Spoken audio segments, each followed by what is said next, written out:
Hey, if we're live, we are live. Cool. I am eager, and so welcome to everybody and everyone. If anyone's watching the stream, welcome. If you're watching this back, welcome. And to the rest of you, welcome as well.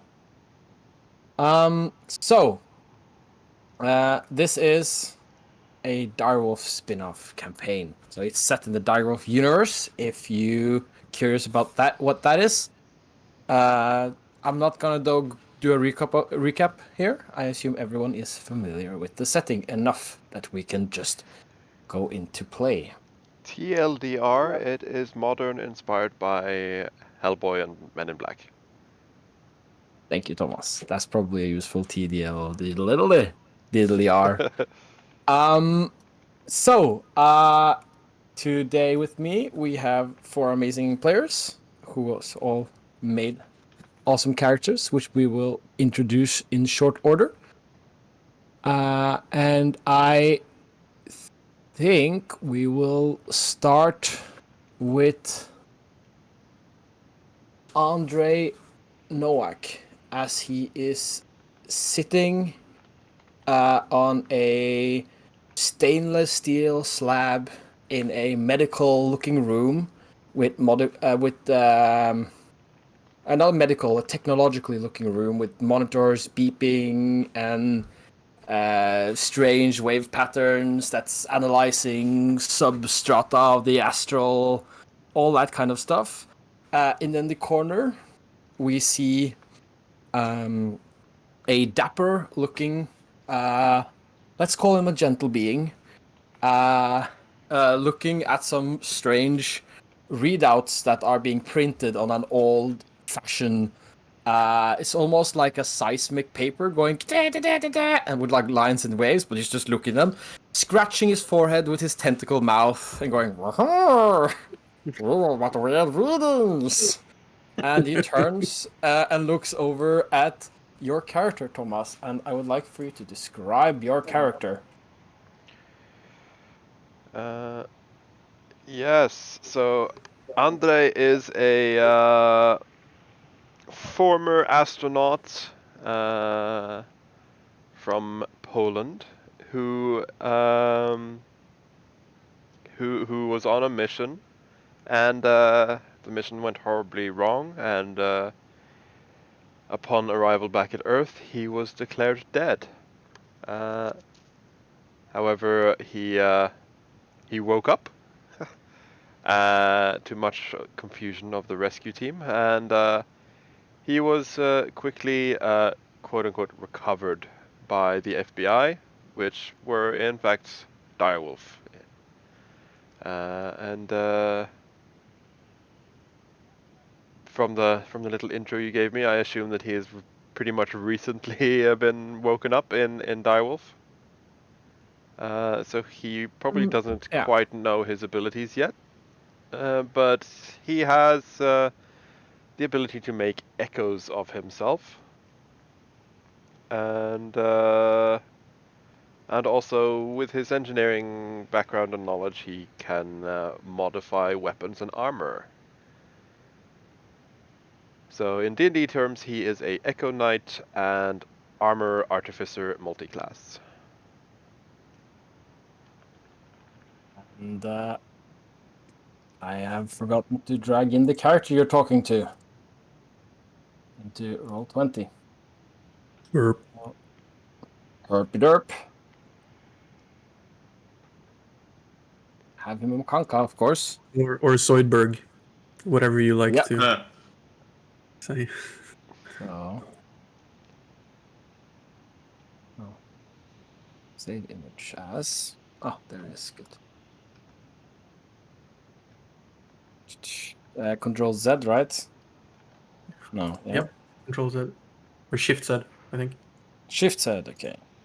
Nope. Yeah. Yeah, there you go. Yeah. So this is the dapper-looking gentle being that was holding the stuff, reading.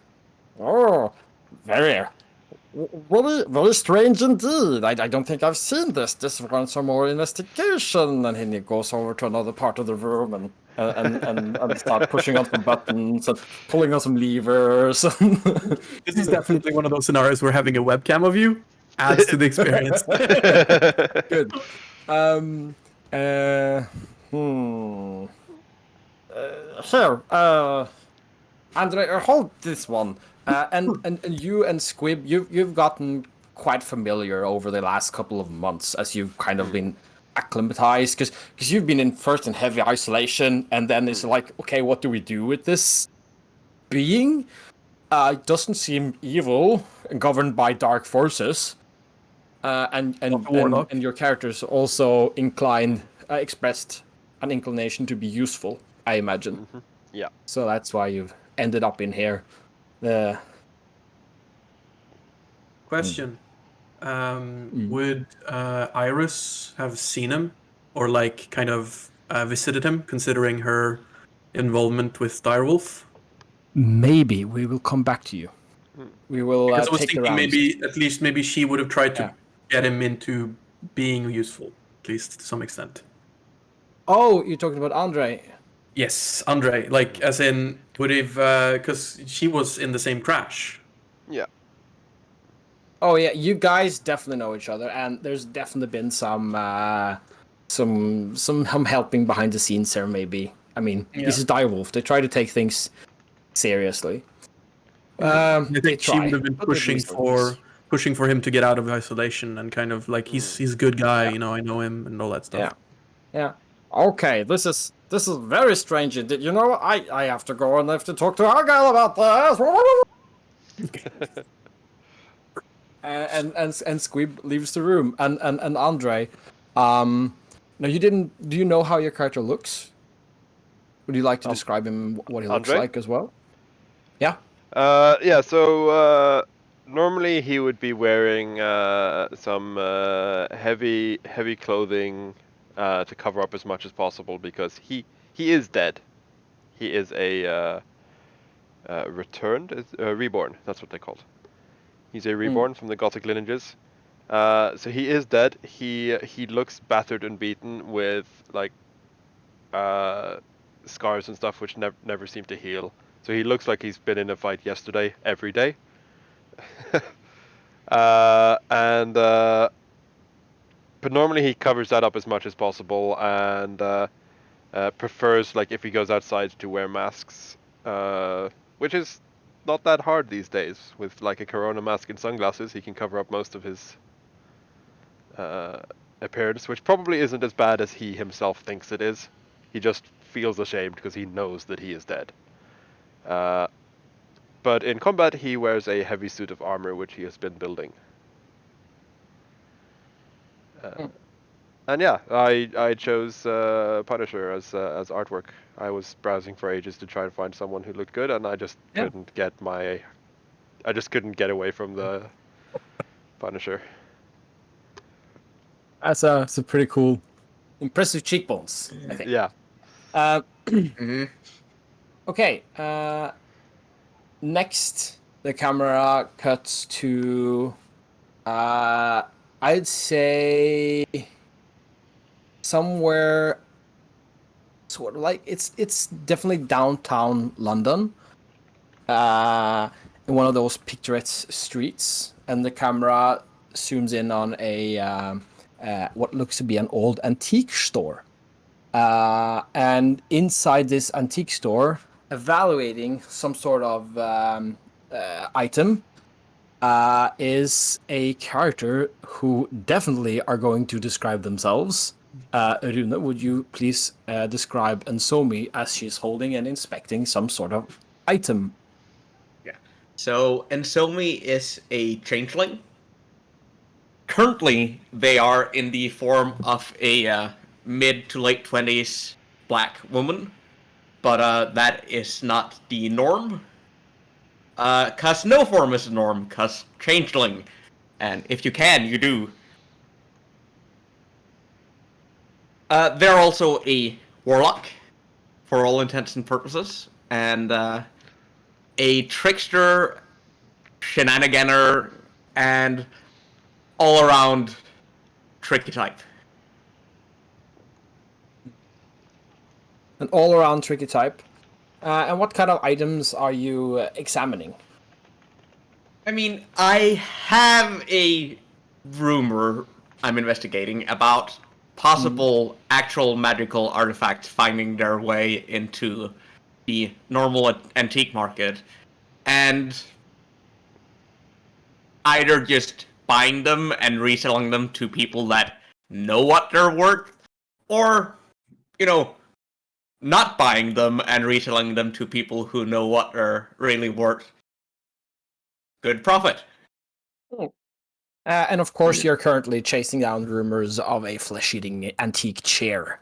I think that's just to throw something out there. So you're just looking, and while you are looking, your phone buzzes or bungs or pings or pongs or whatever sound and Zomi's communication device makes. It doesn't make sound, it just vibrates. It just vibrates. You take it out of your pocket and yep. And you can it's just a very nondescript message, but you recognize the language. It's a code word from headquarters. You need to report in now. So, yeah. Deep sigh. Yeah. Phone back in the pocket.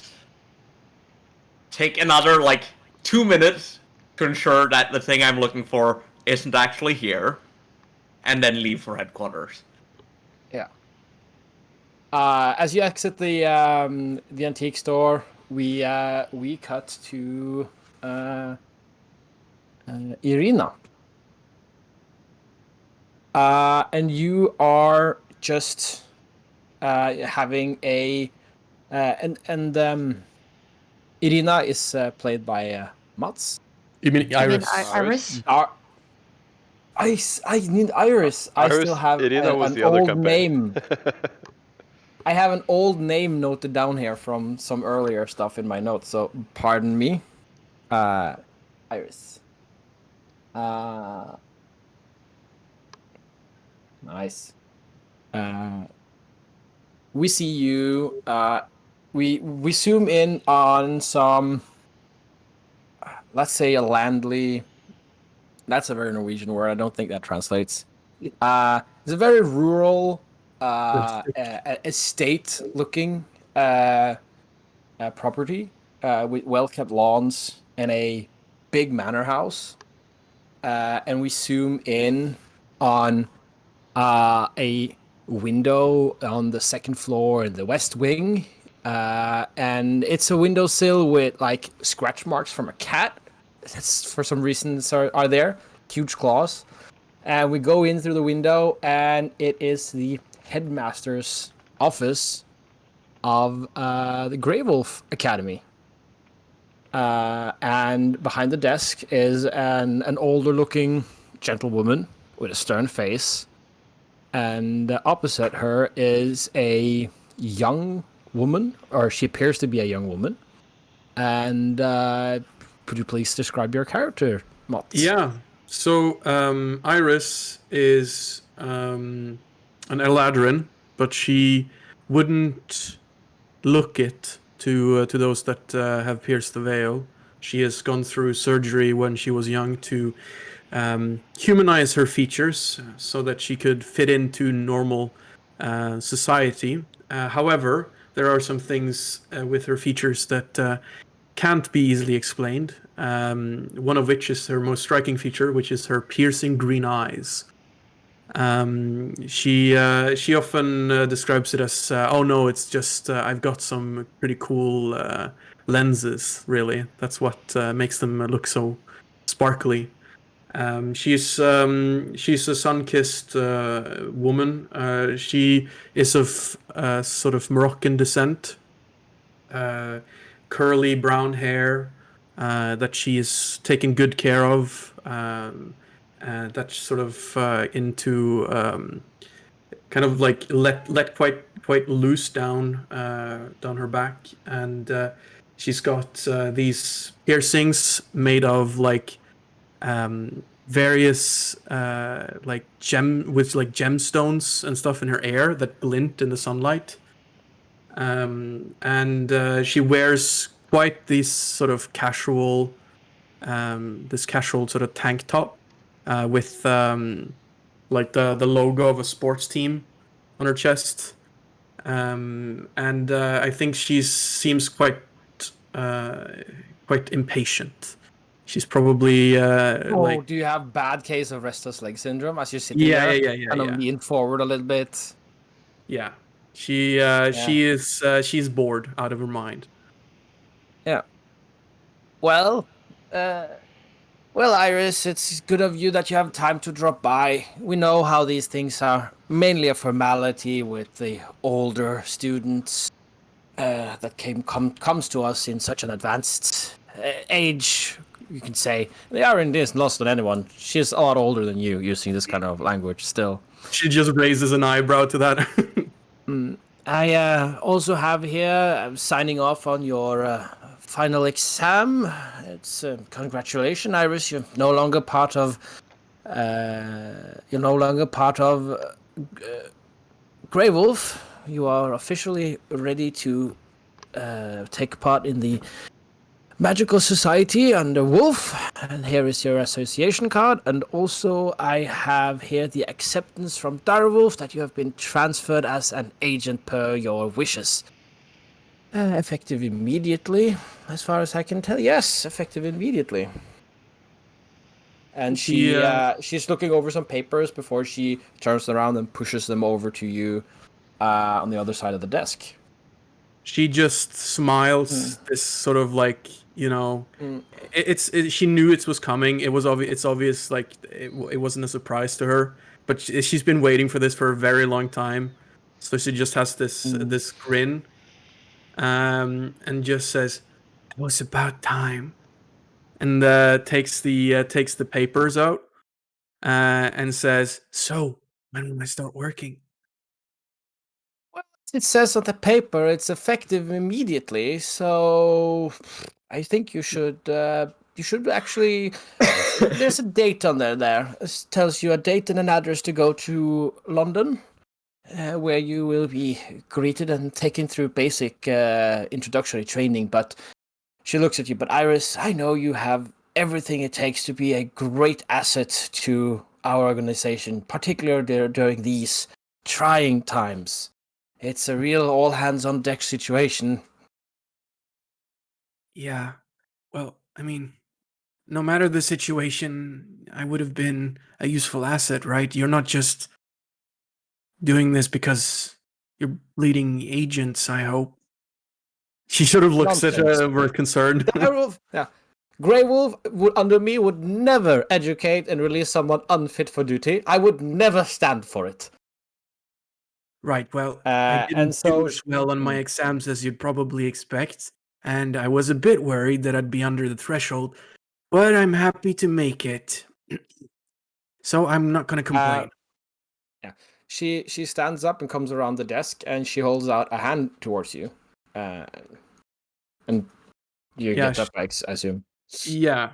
Iris gets up, and you can now see her kind of quite sort of tall, athletic figure.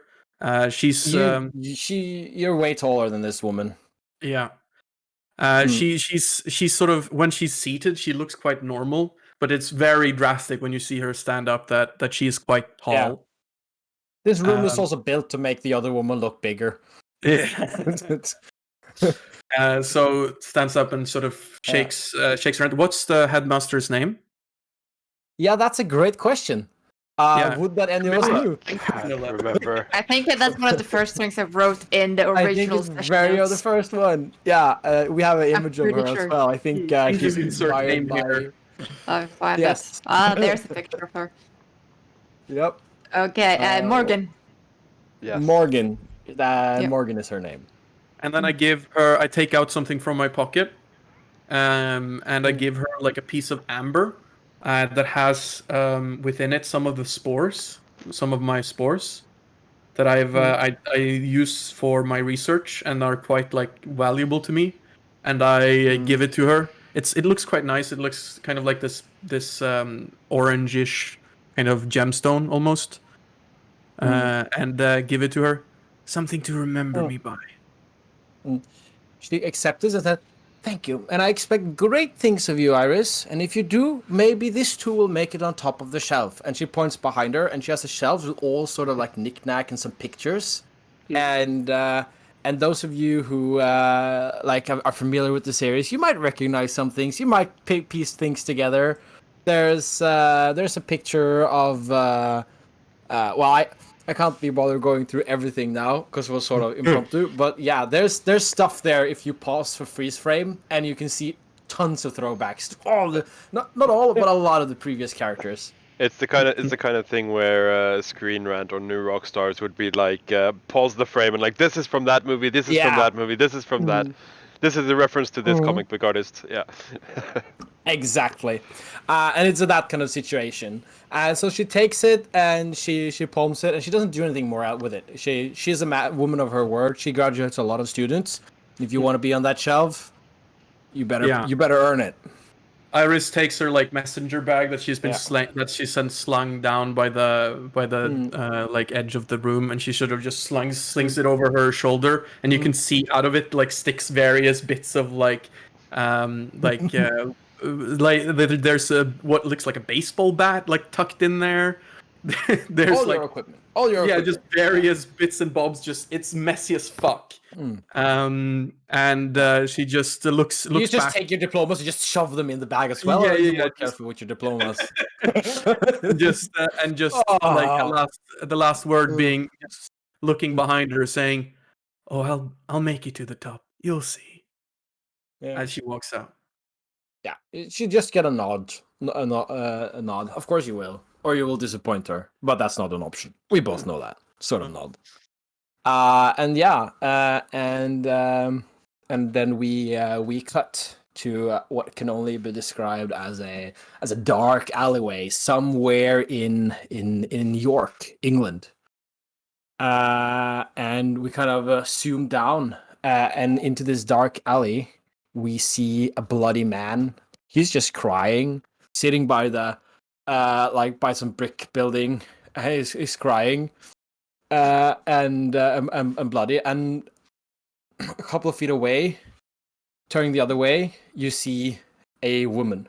She's holding a phone and she's just thumbing through some contacts or something. She seems totally unfazed by this man that is bloody, and you can see that there's blood on her knuckles as well.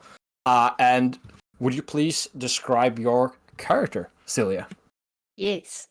So what you see is a tall woman, maybe early 30s, stark white hair, very nice shirt with and nice pants. She has a holster for a gun that's holstered. Clearly not caring at all about the guy at the moment because he's not gonna run away while she tries to find a contact. Open carry laws. Yeah, no, she has the situation under control. She knows what she does. Yeah. Mechanically, I'm not sure if shall we say that now? I don't know. You can. This is not just visual. This is also just introducing your characters, and the other one has. Everyone else have as well to a certain degree. So she's a rogue artificer with a focus on artillery, and she this is far more within her comfort zone than what she usually has done in the past couple of months. She's used to doing the like dark and gritty investigations, tailing people, and things like that. Which she's been doing now. Yeah, she's definitely just trying to get some information because she's chasing down a lead. You know, she gotta make the hoodlums talk. That's why that's what she's doing, and that's why she's in York as well. I imagine. Yeah, so she just got the lead. She's got information, so she's finding a contact now she needs to talk to. Yeah. And as you're thumbing through what I assume is his phone, your phone calls. This isn't a message. This one actually calls. And like Ensomi's from before, maybe just vibrates, maybe it calls, but you answer it. Yeah, I kind of hold both phones up. Mm. I look at the guy that's crying. So I'll say, "Don't move." Turn around and I take the phone. Yeah. Miss Rivera, Wait, what did you say? there's Sorry, a there's a woman there's a woman voice at the other end of the phone. Yeah. And she begins with Miss Rivera ? No. Sorry. No. No. Is it me as a DM who's got it wrong? Her think last so. name is right. It was Rivera. Old notes, guys. Old notes. Gotta keep them updated. Don't write the full name before the players fix their final name. Am I right or am I right? You're right. It's right. Okay. We'll Assuming take she that actually again. said right. She's gonna say. Yep. What is it? Yeah. And she holding her. Like she has the phone kind of on her shoulder while she's listening, and she's still going through the other contact. Yeah. She's doing this, right? Yes. Yeah. Yeah. Exactly. Yeah. She's multitasking. Yeah. This is Penny from DIREWOLF. You are listed as one of our associates, and we currently have an open offer for you to come in and render some services. This is, of course, Sure. a paid mission, and funds will be wired to you. Oh, already? Well, that was easy. Well, you should find funds wired in your deposit soon.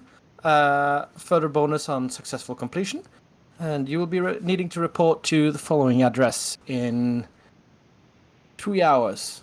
I hope that would be doable, and you get an address in somewhere down in London. And she make it to London in 3 hours? Yeah, but she's sweating. She's gotta catch bullet trains or whatever. I don't know. I don't even know if you could physically make it, but if it's not, you get some extra time. You have just enough time. Okay, so she basically looks at the phone to see what the train money from is. York is to coming. London is 3 hours and 5 minutes. Yeah. So what she yeah. does is she looks at her phone, that her phone, and looking at how much money she's getting. Then looks back at her contacts. Pockets both phones. Of course. Looks at the guy. Well, she takes a picture of the guy. Then she pockets both phones and saying, "You'll be hearing from me," and she leaves. Okay, cool. And so, all of you, by one way or another, find yourself to be in the DIREWOLF headquarters. Here you meet each other, and you are briefed on the nature of your mission. And after being told where to go and how to get there, and I'll get back to this, you all file out, and you're getting into a car. Awkwardly, all the other agent cars are out. All assets are in play, so the only car that's left is actually Mr. Squib's car, which is a nice old Bentley, and it's a beautiful piece of car. And he's like, "Well, this is important. You must investigate this, and so take my car. I hardly use it ever anyway." Car.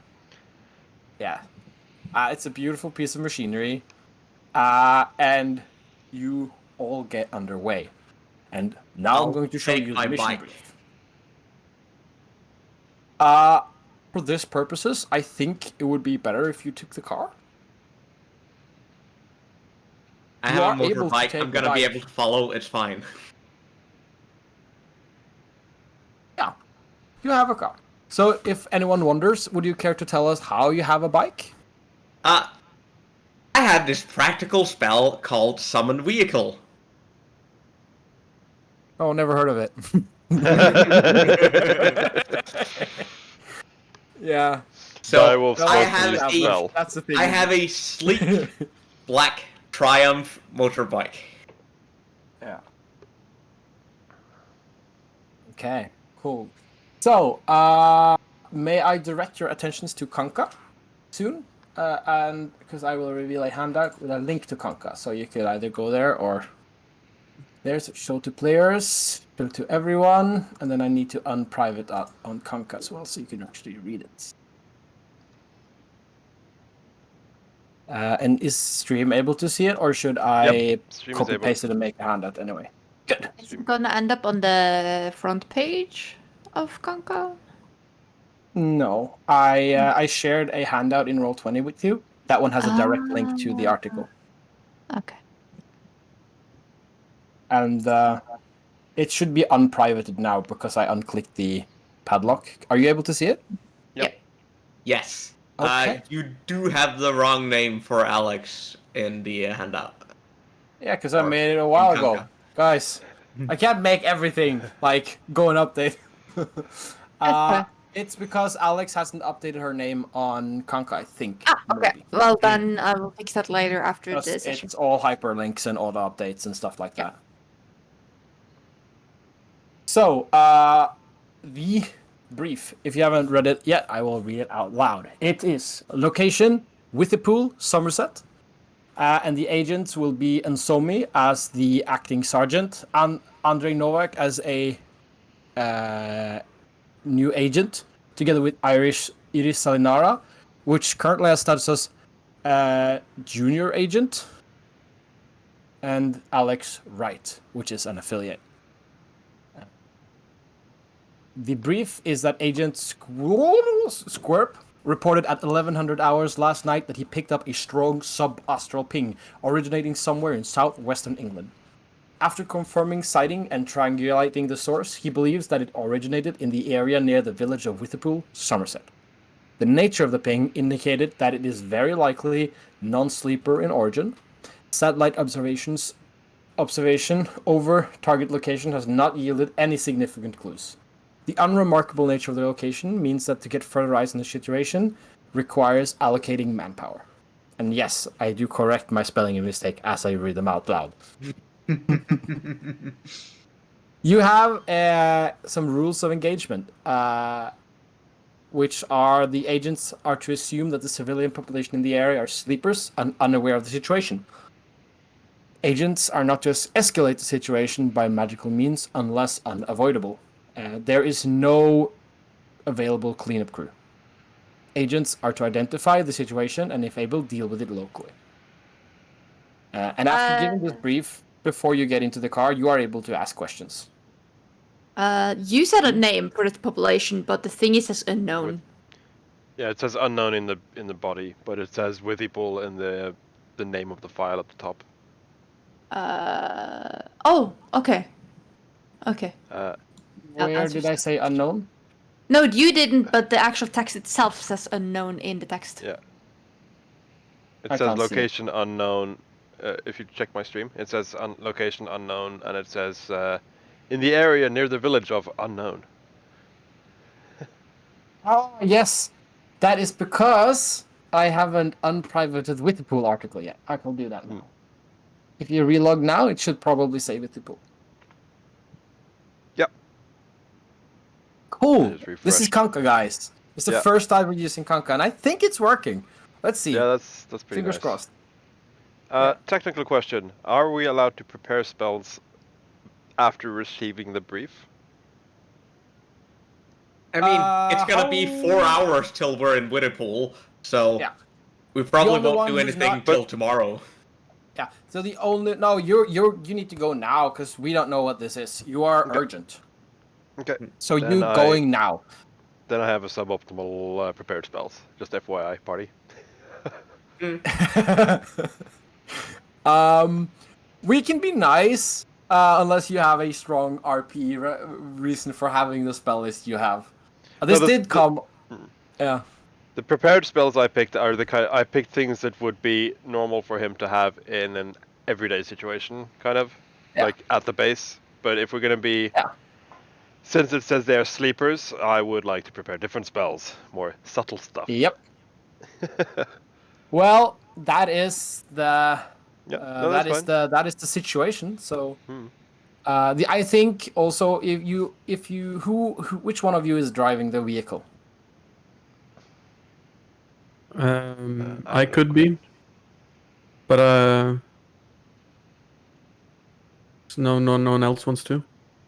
I mean, Probably I one can of the do it. artificers. Like, I don't mind. Okay. Okay, so not Iris, but Alex is currently driving. Mm-hmm. I assume I was allowed to throw my armor in the trunk, though. Oh, yeah. I mean, you have time to pack the car and get Yeah. into it. It's not like the car is going to drive with the three of you standing there and Okay. Alex going like, Okay. You're Then not my in armor. that much of a hurry. Then my armor's in the trunk.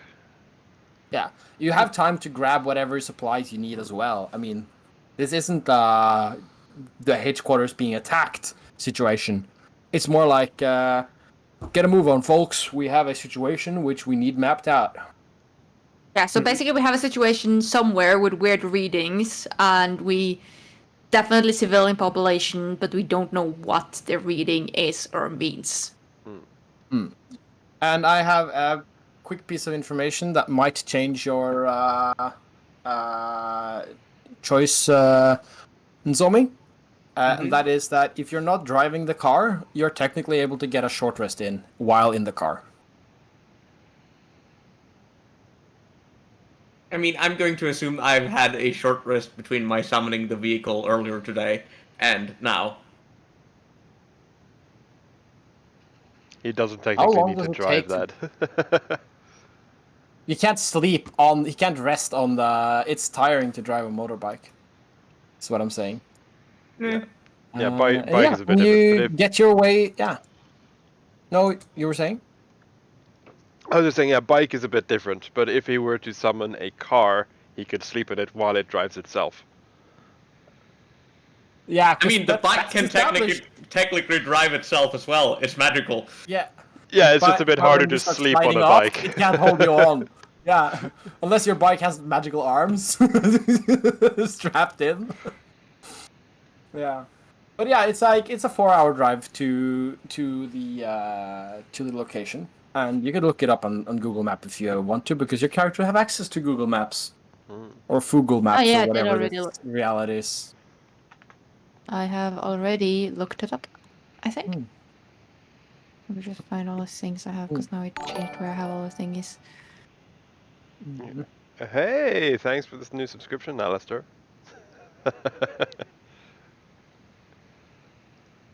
That's cool. Refreshing it. Yeah, it's in... Devon. New Devon? Yeah, North Devon. North Devon. So technically not That is Somerset. a Not Somerset? National No, Nature Devon Reserve. is... Devon is not Somerset. Well, I do keep finding it by searching Whittypool Somerset, so I don't know.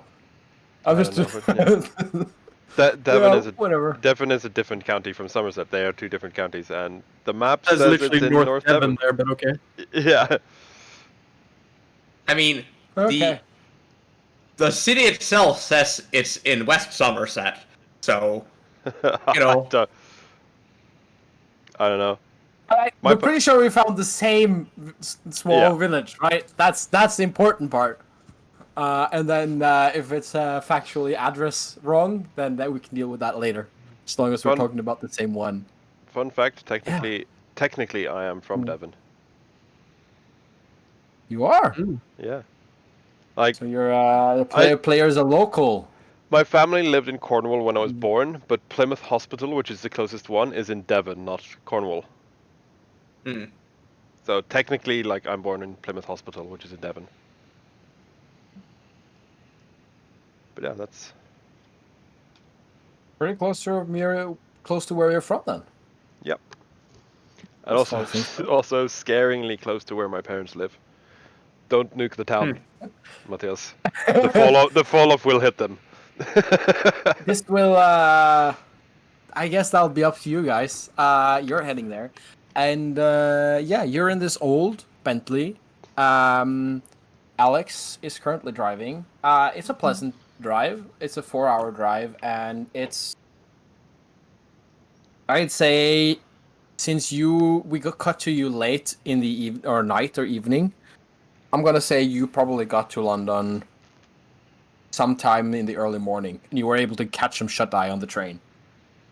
So we are in the early morning hours of a English spring, I guess, because the date is the current date, 22nd of May, because that's easy. So, question on the way here, I'm gonna get some value out of my arcane researcher. I want to Yep. basically the moment You're we get able on to the road, interact. Yeah. I have my pad. I'm going to start like compiling some information on like known or cases, like similar cases like this with a whatever sub-astral ping, and like what situations, similar or otherwise, have arisen and what their source was, kind of to try and find a pattern or what this could be. Okay, yeah. So you kind of want to roll, and I guess that would be Arcana, because that's real. That's magic tech research, and you wanted to figure out like, do we have anything that's similar? Yeah. What like can I get a list of viable reasons why this might have happened, essentially, to narrow things down a bit? Based on like similar occurrences. So this would be just kind of compiling. Yeah. So Yeah. want me to roll an Arcana? I love you to roll an Arcana, and I'll look at the roll, and I'll give me a think. Okay. So I don't know if my feature helps here, but that's at least either an 8 or either 23. And your feature is. Arcane researcher. Oh, one it that is you- Arcane Researcher. Yeah, well, it so certainly helps. Oh, it would be suboptimal. I know it's I want to work out. First thing that we do in the campaign. Arcane Yeah. research.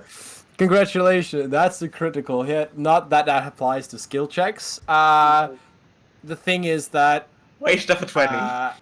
yeah, this is. I'll be honest with you, this was a very hard roll, and the 23 isn't going to do it. However, I'm going to let you in on a secret, and that is that this kind of subspace pings, or subastral pings, and astral pings, very unheard of. Like, magic works through the weave. This is subastral stuff, and that is very foreign and very strange, which is part of why Agent Squib, or Mr. Squib as is, because he's not technically an agent. No, he's a consultant. The As a event consultant. the event that caused our powers in when we were in space, was that also like a sub-astral event?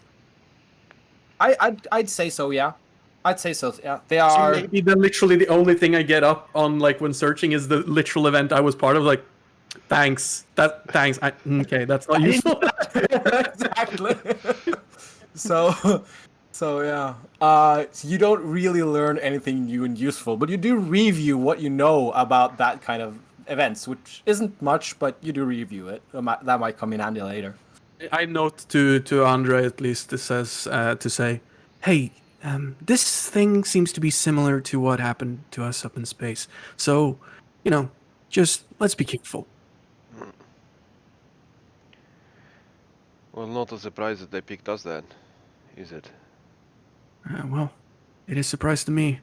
I mean, we're sort of bottom of the barrel stuff, and this is, quite unheard of, considering I can't find shit. Like, look at this. And then she sort of shows you on the pad, like the absurd lack of information that is in the Direwolf database on this. I mean, it could all be classified, I guess, to some extent. That would make sense, actually. Fuck! Really? One would think that when I'm finally getting access to this piece of shit... He's like, he seems angry at the pad now. Always with the red tape. Okay. Fine. There's always a way around red tape, you can hear Alex say from the front. It's my job getting around red tape. It's not that hard as you think. Not when you know where to look. Yeah, well, have you got any experience with direwolf databases? Because, well, maybe they're hiding something. I don't know. Look, I'm sorry. Here. And, she takes out, like, a a bit of like a snack, like one of those Thomas, give me a random when you're out on on a long drive snack. Road trip. A Kit Kat? Road trip Road snack. trip. Huh? Like If it's like Snickers. sweets, it would probably be a Kit Kat. But Yeah. I break off a little Kit Kat and hand it over to to the driver. yeah. What? Yeah, I Or- take like my hand, like holding it kind of backwards, so you put it into my hand and like take it back and thanks. And she takes it like halfway into her mouth, kind of like how you would hold a cigar. Of course she does. You Keep drove. driving. Yeah. And then you guys are able to get to know each other a little bit. Yeah, Except for not bad. Nozomi, who is driving behind you on a Socially, motorbike. our sergeant who could have briefed us and gotten and stuff like that, anti-socially driving her own fancy ass motorcycle because she's too good. because You know what I'm gonna do business. while I drive in front of you? Uh-huh. I'm Yeah. gonna call back to headquarters and make sure there's an Airbnb ready for us when we get to Whittypool. So we actually have a place to stay. Yeah, could you roll me an investigation check? It's not really you who does this, but it's how persistent you are. Oh, where's Quite. that? Damn. Quite. There is 4. an Airbnb ready, but it's not an Airbnb on the map. It is a cottage, which are much like an Airbnb if I don't misunderstand it completely. Yeah. So you managed to book you were able to book accommodation at Oliver's cottage. And is that just for you or is that for everyone? No, that's for the team. Yeah. Yeah. So you're able to get all lodging at Oliver's cottage at the location. I said you started in the early mornings. That means around 7. So 7, 8, 9, 10, 11. You are nearing the Whittypool. And I am curious if you guys want a small break, because while we didn't start the stream at 4, we've basically been going for over an hour. I'm fine.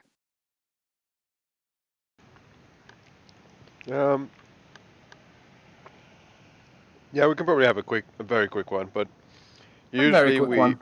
yeah, usually I find that the best break is like 1.5 hour. 1.5 hour in. Yeah.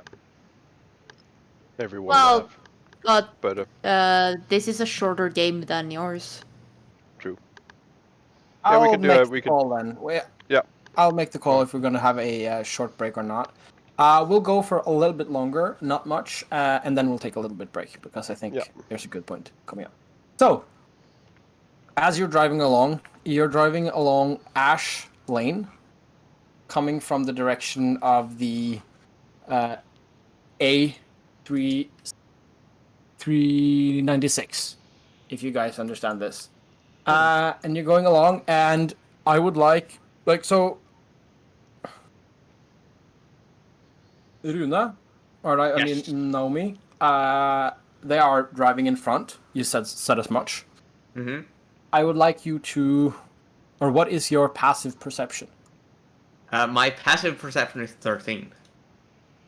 13. Okay.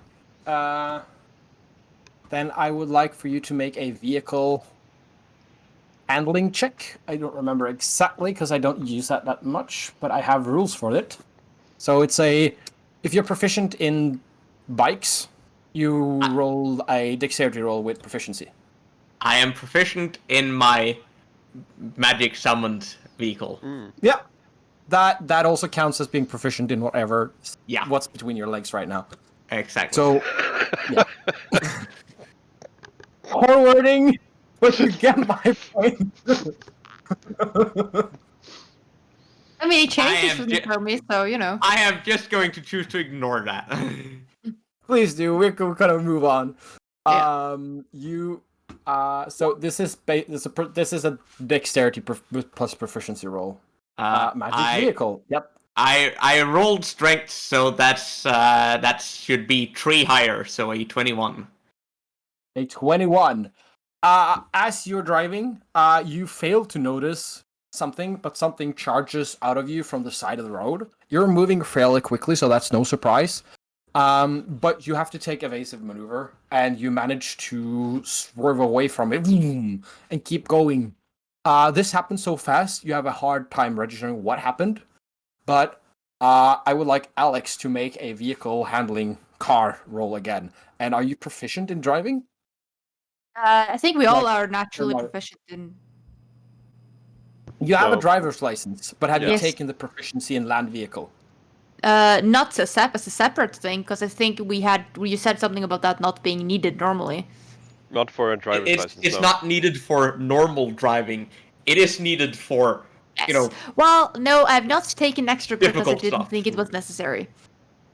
I mean, it might not be necessary. No. This particular situation, it is. Yeah. Yeah. Okay. Then No. it's just a pure dex. Okay. Is it, Matthias? Then it's just yes, because this is a reflex thing. So you're just roll a pure Dex or dex save? dexterity roll. No, this is that's a good question. I say dex save. Let's keep this to ability checks. It makes sense. Yeah, plan it out. No. no. Our second, our third roll is gonna be a crash. Luckily for Squirp, there's 2 artificers on board. Because this is his car. Yeah. So mean this is you just wreck? also, yeah, you also have. Actually, let's have you roll. What's your passive perception? 15. Oh, like, I only heard teen. Could you please repeat? 15, but it might actually be higher because I have observant. So I think it might actually be 20. 21.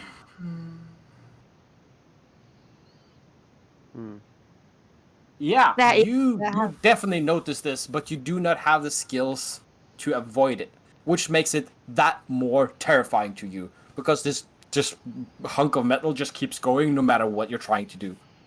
In front of you on the road stands a creature that's maybe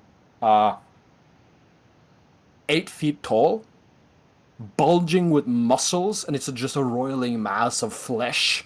And this happens so quick you don't get to feel what it looks like over time, but it looks pockmarked and sick, and you see it swiping after the bike as it passes by, claws barely not catching hold on the back of the bike, and then it turns around and it sees you, and as you're coming forward, just goes down into like a real, like a wrestler's crouch, and as you kind of collide with it, it managed to get on top of the hood, and it just staring you dead in the eyes as it like skids forward, and you start skidding, until finally its feet get hold of the ground, and it flips the whole car over. I'm a bit confused with the order of things. How could he do it if he attacked Nozomi first and Nozomi was behind us? Nozomi was in I'm in front. front of you guys. Yeah. Okay, so it just suddenly appeared, then took a swipe at Nozomi. Nozomi managed to avoid it. It stayed, and we crashed into it. Well, Yes. yeah, it actively Okay, tried yeah. to get it as well. Yeah. Okay, yeah, no, I just Yeah. got a little bit confused about the order of things there. Okay. Yeah. And as everything sort of kind of turns into a low gravity, no gravity situation, Kit's cat flying, faces going like whoa in the back seat. Then we're gonna have our short break. and yeah, so everybody be back in let's see 3 minutes. For me that is 14, 15, 16. So 17, 16. That works out fine for everybody. 17, 16, Fine. that's in 1 minute according to my clock. But yeah, 3 minutes. Yeah, 3 minutes from now, Yeah. whatever that resolves to be at yours. But let's Yep. try to be ready. I'm gonna Yeah. mute myself and turn off my camera in the meantime.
Some I would crashing into like- an aberration music. I would like everyone, as soon as I move you to the correct side, to roll for roll initiative. Boom, boom, boom, boom. Oh damn. That's a fancy map. Eh. I googled it myself. What can I say? Well done on googling that map, Matthias. So I would be off screen to the Yes, to the right here. making my life easy and wonderful. You're so far away. You're out of combat now. I'm not being a dick. Okay, well I'll just keep.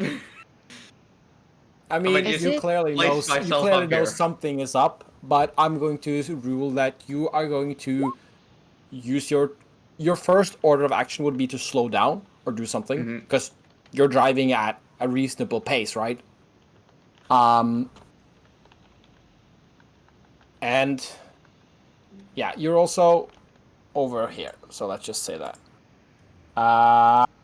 And what is a decent amount? Let's say it doesn't really matter how far away you are because you got a motorbike, right? So you're about one motorbike length away. I think that's fair to say because they slid a little bit this way. So you're going to use. You can basically you need to use your full turn to get back into the action to turn your bike and traverse the distance back, and then you will enter where your character currently is. Wonderful. But yeah. So let's see. You need a roll as well. Am I talking to myself? Now I'm talking to myself. And I need to. I mean, I Take can't up the see the turn order. initial. I know. I'm working on it. Working on it. You guys have managed to add yourself already, though, so that's fine. As we're pro Yeah. roll 20ers. Yeah. Also, adding Groovy messed up the Discord layout for the names, by the way. Somi, Alex, Iris, DM. No, I fixed it already. Oh, okay. That's It's fine. probably just delayed. Yeah, it's just turn off non-video participants, and it's gone. Yep. Quick med deg, Groovy. Right, and before we do anything else, I would like anyone who is in the car that's currently in zero or low gravity, I would like everyone to make a Constitution save against the effect of a crashing car. Okay.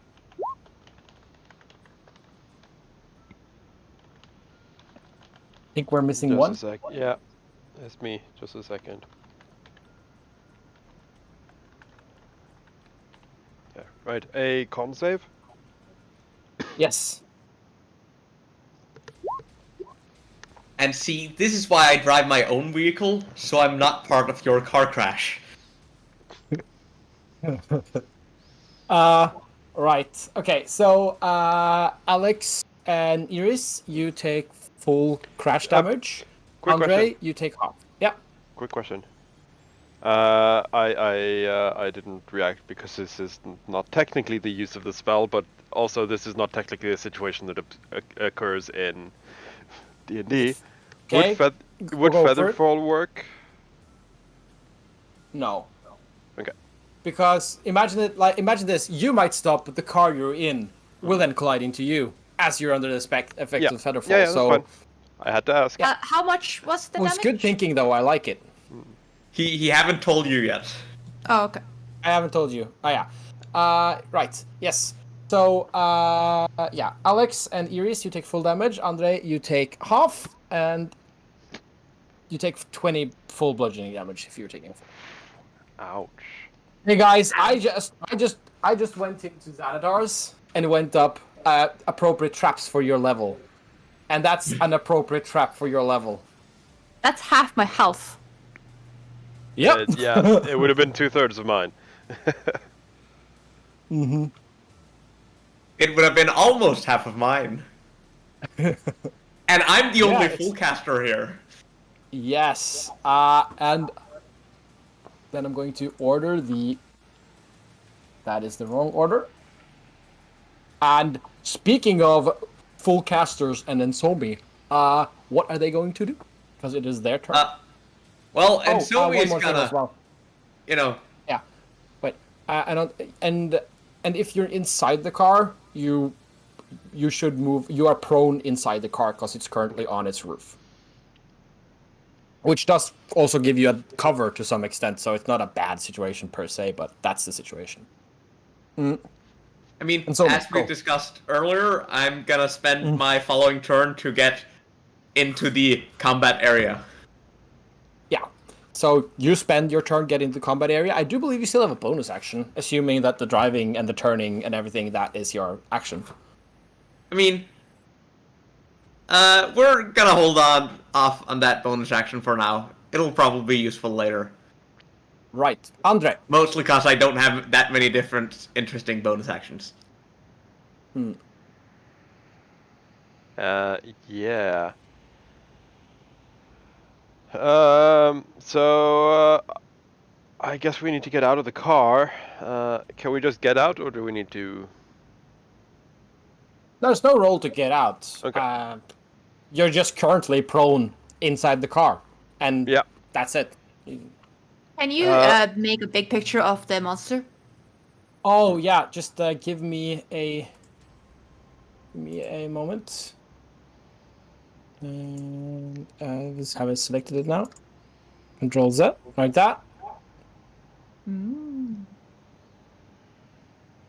Thank you.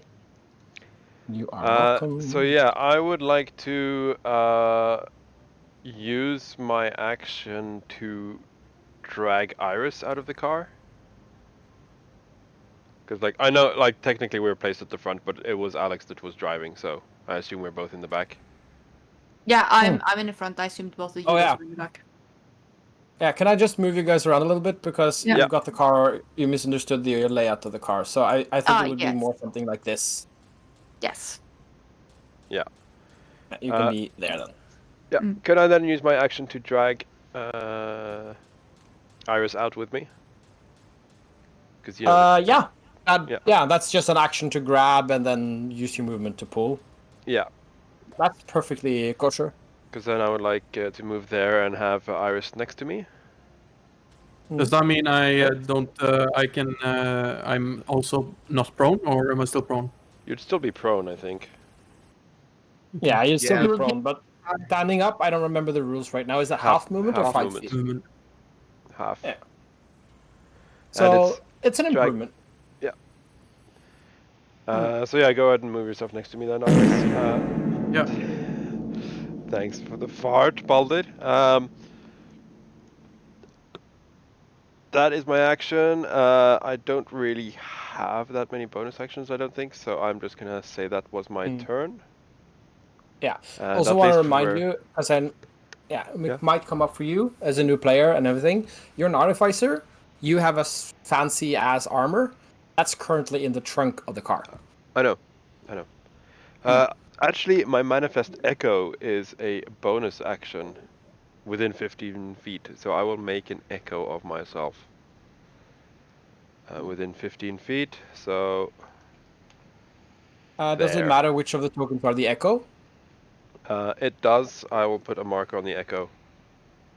I just thought I'll tint it for you. Yeah, tint would also work. I put a mark on it because I can't tint, but... He's... And that is my turn then. Right. And then it is whatever this beast is. I don't know if you can see the name, but your character don't know yet. Because that's a knowledge roll. He is going to... he also took some damage, by the way, from this. So you're not... I would the hope only so. one. He just got hit by a car. But it's going to turn around, and it's going to see the echo that is there. It's going to walk over all aggressive-like, waving with its arm, and when it's within reach of this thing, it will make an attack at it, which I assume it can. Yep. There's nothing shenanigans going on with it, right? Nope. It has an AC of 14, 15, 16, 17 AC. Okay. First roll. 17, that's a miss. That's a miss. And that's a hit. Then it's dead, because it has 1 hit point. Yep. So he slashes and he managed to dodge and weave and perhaps even pass through. I don't know. Could you describe your echo a little bit? Because this is the first time we see it. Yeah, And it's so nice. it kind of looks like, as I'm crawling out of the car pulling Iris, it kind of looks like I just go 2 directions when I come out. As like an alternate timeline version of me would run towards the troll. Yeah. It kind of looks like a bit like Ghost in Ant-Man 2. Yeah. So it kind of just looks like I go out, but those who are a bit more observant can probably see it flashing a bit because it's not the real timeline kind of thing. And it you go at behaves it just bare-fisted, or no, yeah. it behaves just as I would. So it's probably like heading towards the trunk to get my gear, but then it gets attacked and just starts dodging, as you said, and then it finally gets hit, and it wasn't there after all. Yeah. I mean, that's pretty good. I completely distracted this creature going at it, so good echo.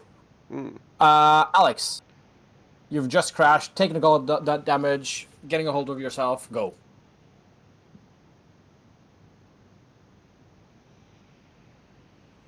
Philip? Sorry, you guys have been cutting out for the past half minute, so I have not heard everything you guys have been saying. Yeah. It still has some movement left, by the way, so it's going to move up next to you guys, but it's not going to do anything. Yeah. Yes. Do let me know if you're having trouble, Celia. I will try. I am having lots of trouble. Give me a second. I'm closing the Twitch stream, so maybe it's gonna be a bit better then. Hopefully. Something about the echo was stopped working, or it got killed. Yeah. Right? Echo got killed. Okay.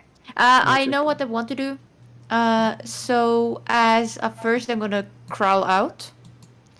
See that we are in different states of injury.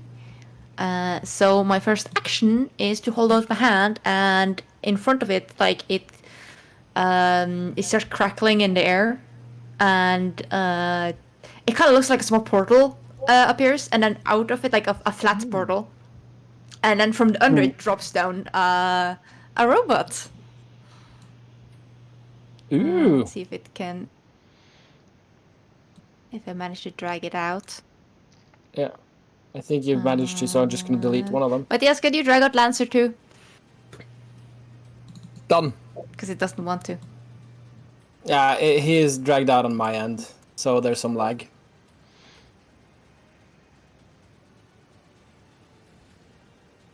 Alright, let me actually just drop my camera for a moment. See if that helps. Okay, what did you, if you guys answered me or anything, I could not hear it. Nope. Yeah. No one. If you can hear me, check. Oh, check okay, I cannot see the, Lancer. Roll20 That chat. is weird. That is Right, let me weird. just Let me refresh actually- real fast. Yeah. In the meantime, I'm gonna ask Iris what you want to do, and it's not gonna become. It's not non-committal. I'm just going to. It went completely blah. Rage and then probably Wild Shape. Ooh. You know into what? Direwolf. Ha! I like it. On point. Yeah, it's brand. We've learned from an agent in the previous generation used Direwolf and transform quite effectively. Mm. Okay. And after that, it is you again, Rune. So you as well. You can also, if you know what you want to do. I'm just asking the other players to plan out their turns while we're waiting for you, but we're not actually doing anything, Celia. Yeah, she disconnected. Yeah.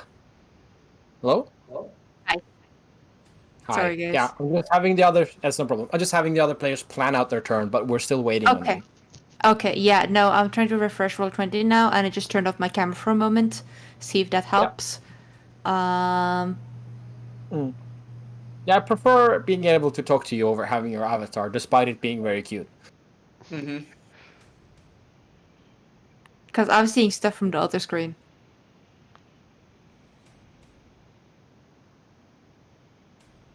Oh, no. Okay, it's loading correctly. Haha. Okay. So, the thing I wanted to do is that the robot, I'm not sure if you heard me describing it or not. Nope, we heard you summoning it with the portal and it appearing, When it but appeared. nothing beyond that. Yeah. And Can you hear me, Scylla? Hello? This is not boding well. Celia? No. hi. Hi. Let me turn off my camera for a moment, like completely. Turn off that one, because if it's not Okay. working, it's not working. And Yeah. Okay. Let's see. Did you guys hear me when I described the robot appearing? No. yes, Yes, we No. did it out of the portal. I mean, we heard the portal, and Yes. that's it. Yeah. Okay. So it drops down from the portal, lands in place. You can probably make it big if you want to, just to show what it looks like. Yes, that tiny robot there. And it It's a is Mars going. rover. It is going to let out a burst.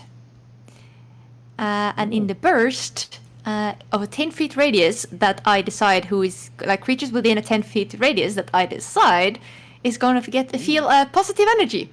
And you guys are going to get Nice. healed. it's the Nice. first aid bot. That's pretty cool. It's how a much are we gonna get healed 1d8 plus 3 temporary hit points. So everyone within Andre and Iris and me are all gonna get 6 temporary hit points. Yep. Does that include the bot, maybe? Yes, the bot also gets 6 temporary hit points. Nice. And that was, and then I'm gonna stand up. Mm-hmm. And let's see, just gonna put in the. Got like thing is 10 on. feet more movement if you want to use it. Yes. I'm gonna back off. There. And yeah, that is actually what I'm gonna do. Plus, actually, the robot is gonna back off a little bit too, because the robot can move at the same time as I give it an action. Well, it's pretty cool. So So I'm gonna go this there. is the first time I've seen an artificer use this, so I'm just asking so that I know and everyone else who's curious. So you spent your bonus action to summon it? No, I spent then an my action first to command nope action to create it, bonus action to activate it, and I can activate it in any turn. But I cannot switch between its forms without having to create a new one. And I can So only you create a have new couple of more one. forms. Yes, I do. So I have I can do it once as an action per long rest, or I can create a use a spell slot to create to change it. That's pretty cool. I like it. I need to Artificer, check if I everyone. need to dismiss it first or not. I might have to dismiss it first as an action and then recast it. I need to check. But yeah, that's Iris. what I do. Yeah, You wanted to I'm wild- gonna rage. Yeah. So what I'm doing based on that is based on the rage effect that's going to come into play. Yeah. So that's going to be first time. So I'm rolling a d8. 5. Nice. So whenever a creature hits you with an attack roll before you rage ends, that creature takes d6 force damage. Yeah, because as Andre is pulling Iris out, she's like, "Fuck! Oh, my head!" And then she's like stood up, she stands up and she's. And you see like the green of her eyes just sort of light up, and these spores that you've not been able to see before starts like crackling with energy, like a green energy. Ooh. She gets like a halo of spores. Yeah, basically, and then she sort of looks at this thing, and she's going to try and grapple it. And essentially, what I want to Okay. do is I want to slam it into the burning car boot. Yeah. So So how is the fire here? You said it's burning. I couldn't find a smoke GIF, but it's smoke. Okay. Car paint don't catch on fire in that manner. But it does look good though on the stream. So Okay, then because then I want to instead of doing that then I'm going to go for my like in the back seat in my duffel bag and pull out my maul. by the way, so usually I find that knowledge checks should just be free in many times because it disrupts the action economy. And I'm curious, why do you care it's on fire? Maybe you should make a nature roll? Extra damage. Let's see. I don't nature, know. I think you're allowed to make a nature roll. 6. 6? Yeah, extra Most damage things don't sounds like good. fire. Most things don't In like fire. in my background, Probably not. I extensively used Molotov cocktails. I do like burning things. Yeah, No, you no. like burning Burning things. car might go boom. Yeah, I so don't I'm like going fire. to take. So I'm going to take out the maul from the duffel bag. If you allow me to do that. I think if I'm being strict, the rules say that taking an item out of a backpack is an action, actually. Okay. And normally I wouldn't be strict, but the car's just crashed and everything is everywhere. You have to look for it, not just pull it out. Yeah, all right, fuck it. Then I'm going for my original time, grapple time. Athletics. 18. Because 18. advantage due to range. Grapple. I have to roll this as a contested roll, Yeah, right? contested. That would be a straight up strength roll for this creature. Oof. You don't grapple Yeah. the rock troll. Okay, so this is what happens, guys. Because I forgot a little thing, and this is perfect. So as you go for it, your rage, your anger, you grab hold of an arm, you get a really good grip on its wrist and its upper arm. Like, you have a good leverage. And as you start to pull to do stuff, the skin just comes loose and it just slides off like some gross sleeve as you pull on it. And at the end of this creature's turn, you should have taken some damage because it has something that affects creatures around it when it ends its turn near them. So you are going to take roll 2d10 necrotic damage, which is a very poor roll for the Lancer, apparently. I didn't mean that. I'm gonna do like this. Right. So you take 3 necrotic damage at the end of its turn, but this is how it plays out. As you tear it off, its exposed skin is just radiating rot, and it is nauseating. Yeah. You're a spore It's still druid. your turn, though. That's my turn. Yeah, you're a spore druid. Yeah. Just, I don't think so, but do they have necrotic resistance? No. Okay. They do necrotic damage, so that's a bit Yeah. annoying when it's being a necrotic creature.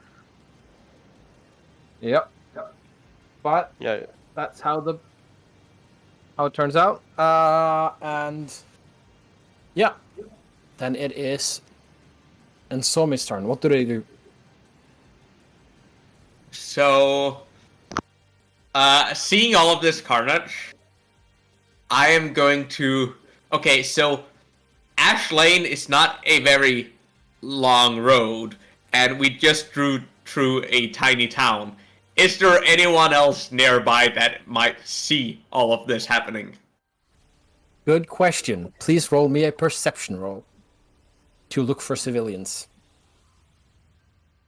You do not see any civilians. But Well, by that I mean you don't see any cars on the road. There are some nearby houses, but not nearby. Let's see if I can give you an actually useful answer.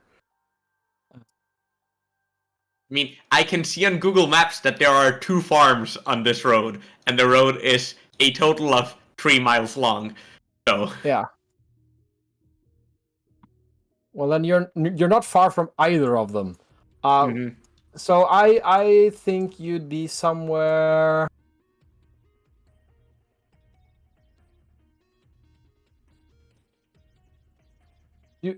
Do you see Winbrook, which is a small brook? Yes. Do you see Calm Cottage? Yes. Yeah, you're closer to Winbrook than Calm Cottage, but somewhere in between those two. Right. Okay. And this is also hedge country, as far as I know. So they do obscure a lot of the vision because they're big on hedges. Oh yeah, and In they're pretty England. tall as well. It obscures a fair amount. Yeah. Then I'm going to Eldritch Blast this thing. Don't mind me as I write down that you're using magic openly. I'm just joking with you. It's a I fucking didn't see any beast. people, so Oh, first wow. beam. Good. Good on you. You definitely hit. Eldritch Smite or something. I don't have a smite. And also it is a blast. I don't think you can smite with the blast. Yeah. But my understanding is that you do 21 force damage. That is correct. And then my second beam might not hit. That is a miss.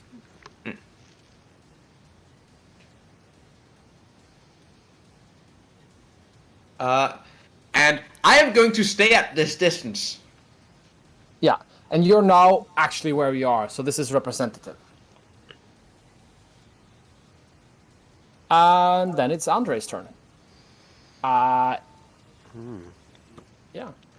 I am going to move over there, move around it. Opening the trunk. Is that like easy?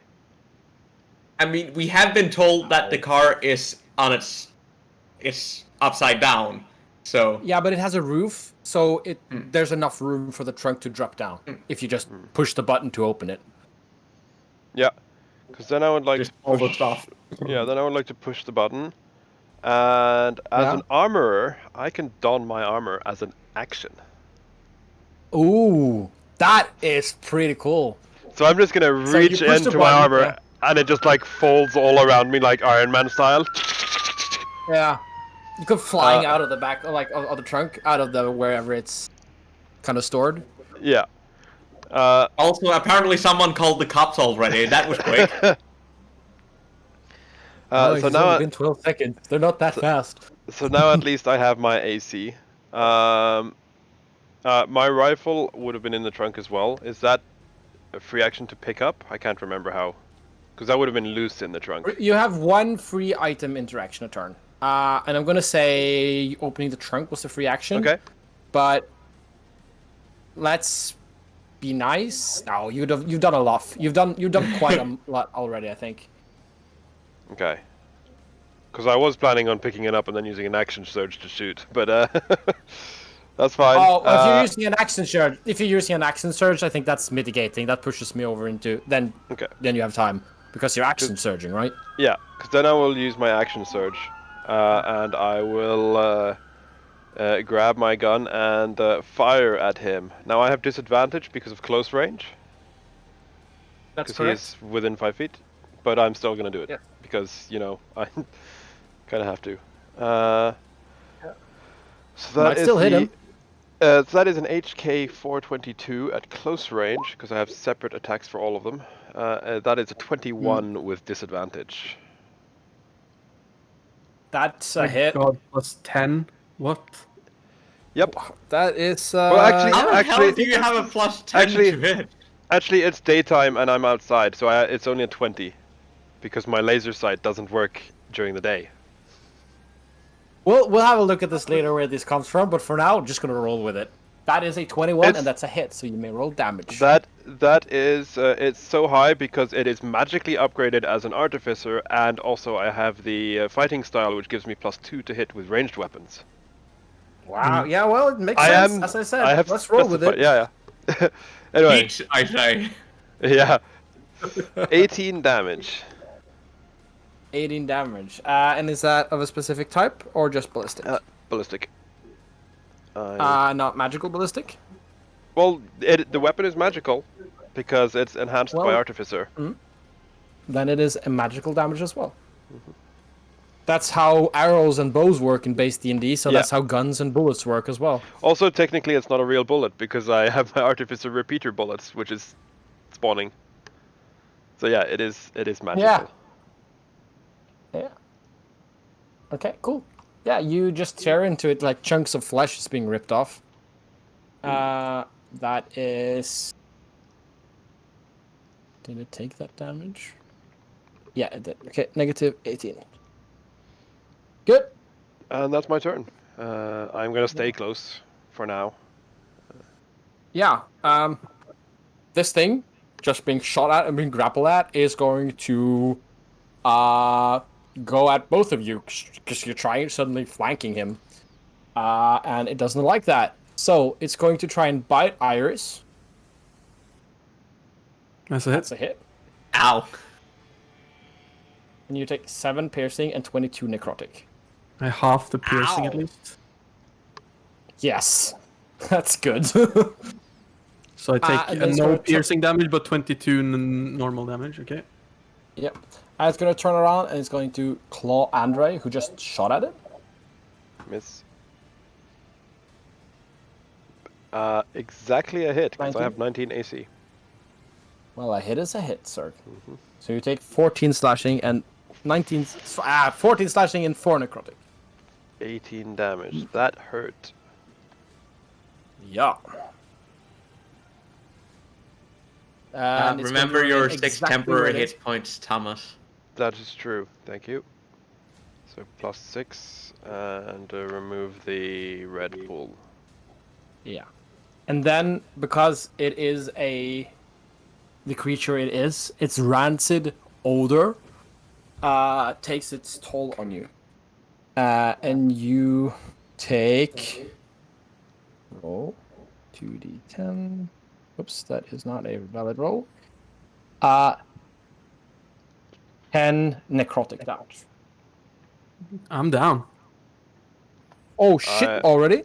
I'm at Yeah. 2. Holy! I mean, that crash halved our health. Yeah. Yep.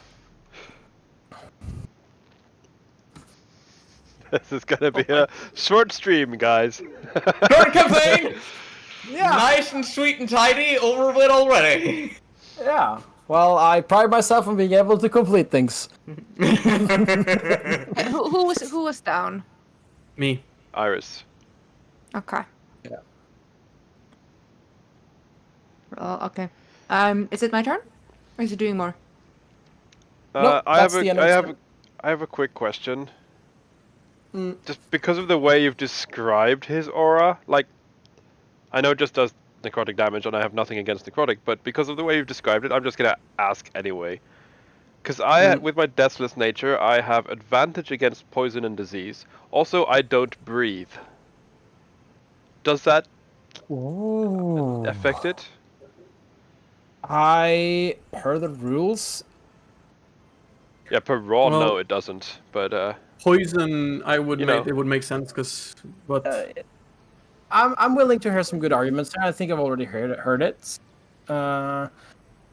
So I can reveal that it's called rancid degeneration, and rancid implies that it works on smell. So do you have no sense of smell? You don't breathe, but do you have no sense of smell? let's see, deathless nature. I can just post it. It is because I don't need to eat, drink, or breathe. I would assume I still have smell. because you just have advantage, you're not immune. Yeah, it's advantage against poison. Mm-hmm. Advantage against death saving throws, and I don't need to breathe. I'm definitely saying if you decide now to stop breathing, you probably could make yourself immune to this effect. Okay. I think that's fair. Because I'm definitely saying this is sort of an odor, smelly effect, and if you decide to stop breathing, which you can, you probably can mitigate this effect. Mm-hmm. But that's going to be starting from your turn, and Yeah. you're not going to be affected by it until then anyway, so.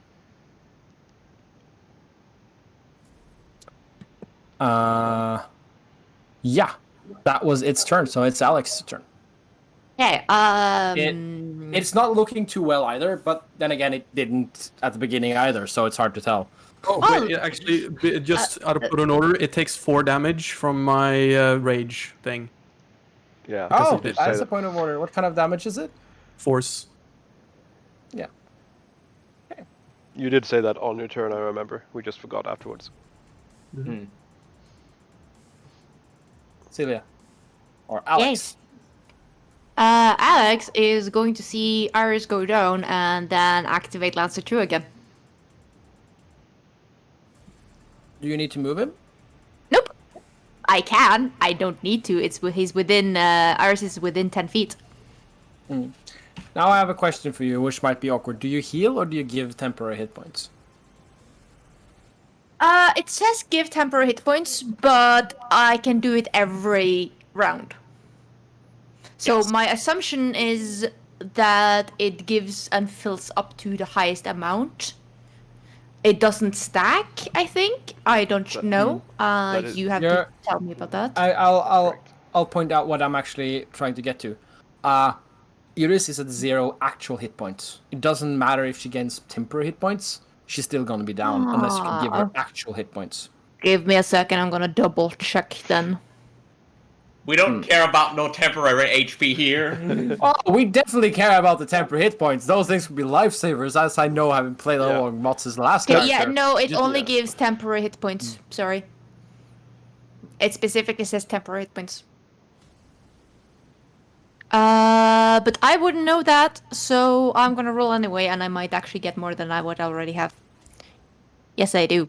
No, it's the same thing from earlier. Ha. Okay, What was I'm also what gonna was the say range of that? 10 feet. Okay. So just you. Well, that means it doesn't hit me. No, I can't. it's I the can't hit same. all 3 of us. Yeah. But if you haven't taken damage, it wouldn't matter, because it would be the same. What do you mean? I have taken damage, quite clearly. Actually, yeah, because temporary hit points doesn't stack, so it would only be the highest, I think. But No, it's only the latest. If you have 20 temporary HP and you get Yeah. 5, you have 5. No. no. Guys, I also don't think that's pertinent to our current situation. True. So True. I'm going to say that, Alex, if you want to, you can move your little thing 5 foot to the side to hit Iris, and then both of you have 6 temporary hit points. I can move whenever I activate it. I can move it 15 feet anyway. It's Yes, part that's of what I'm What he's action. asking. That's what I'm saying. You need to move it because it's not in range of Iris. But if you just move it 5 feet over, it'll be in range, Oh, yeah, and you yeah. can go for the hit points. There. Okay. So, I mean, it wouldn't necessarily matter because she's down. So, I don't remember how that Um, works either, but let's just say you have the It- temporary hit points, whatever that means. It's magical. Yeah, she's still at 0 and unconscious, but if something were to attack her, while she's down, she gets an automatic death save failed. But if something attacks her for 5, it would take the temporary hit points and she wouldn't get a death save. So, before we get bogged down in temporary rulings, because nobody has attacked her yet, we're going to move on with Alex's turn. yes. I believe that was your bonus action to command. That was my bonus action, yes. So, main action I take out. Would it make sense for me to have had my assault rifle in the front seat or no? I feel that Alex is the kind of person who has it strapped to her holster. Yeah, because I have bought both a holster for the Glock as well as a hidden carry for my assault rifle. Yeah, I feel like Alex would be that kind of person, so you definitely have your gun at hand and you can just pull it out, and there it is. Then I will shoot with my HK 433. Hopefully I have put this correctly. With this is advantage because I have people. I think it's advantage Oh, that's because I have not people engaged. I'm a rogue. Yeah, but that's not how sneak attack works. It just gives you the sneak attack damage if they are within range, not advantage. You deal more damage, but it doesn't increase your chances to hit. Yeah. So we'll I come have back another- to it when and if you hit. Many No, things give sneak attack. no. One Yeah, of yeah, those yeah, but I things have a is advantage. Yes, but give me Yeah. a second because I have another thing. I'm gonna check if it affects this. So Yeah. give me a Aim. second. Then that is a bonus action to do. No, but give me a So- second. That's not what I'm talking Yeah. about. Okay, so Please. what we're gonna do? We're gonna give Alex a moment, or Celia a moment to play Alex, and in the meantime, I'm curious what you want to do in your turn, Iris. What do you mean? What I want to do? I'm dead. Save. Succeed in I next guess it's death pretty save. obvious. He wants to that's roll true. Well, 10 or actually, higher. Yeah. So, well, let's make a non-committal roll on that, just to keep things moving. If nothing changes it, the move will stick. But let's just roll it. Congratulations. Yeah. So you either have one save or you're alive. Yeah. You know, I want to give you the option of free will here and choices. So that's why I asked what you want to do. You could just give up. Yeah. Take those death Okay, saves. no, it's not gonna give me in this situation. Okay. Are you able to attack multiple times? I have no fucking clue. I don't think so. Doubt it. And I don't think it's your turn anymore. I think we're going to move on to Iris. Unless you want to move.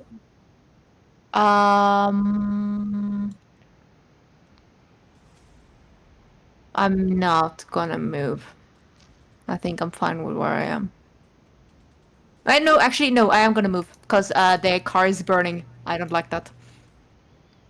Fair enough. Okay, and Zomi, this creature, it seems to have dropped Iris already. And you can't see Andre because the creature is pretty big. Alex is backing off, firing, bang, bang, bang. It's your turn. Okay.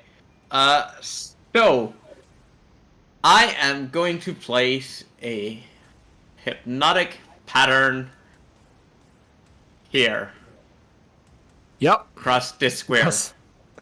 So that it just touches him? So it doesn't hypnotize Andre, but it might hypnotize the rot troll. Yeah. Let's see if I can find something for that one. So Magic. that is a wisdom save.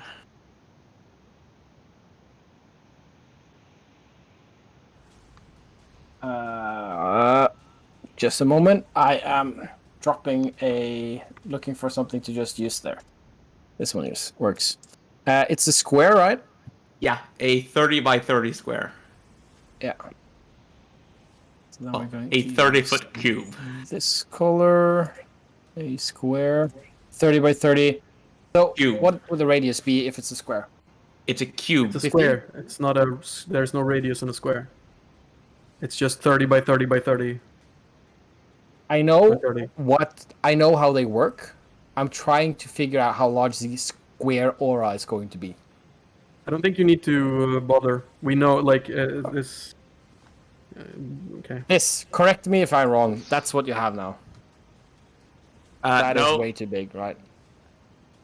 I mean, I have a 30-foot cube, so this is the cross section. My purple line. It's a very big cube. Yeah. I don't think you need to do this, Matthias. There's nothing else that's going to be hit, and it's going to be gone instantly. No, Oh, it is? lasts for a minute. Yeah, That- the effect, that's what I not thought. the zone. So let me just post the spell. I think I know what I want to do. It's just Look, trying to make it the harder. pattern appears for a moment and 30-foot vanishes. cube within 30-foot cube. Yeah, so it's 30 on one side, right? That's Yes. what it is. Not this square you're making of 120. That's just confusing. So that is the size. This is a square of 30 by 30 by 30. Yes. Okay, I get. Okay, that's nice. That's appreciated.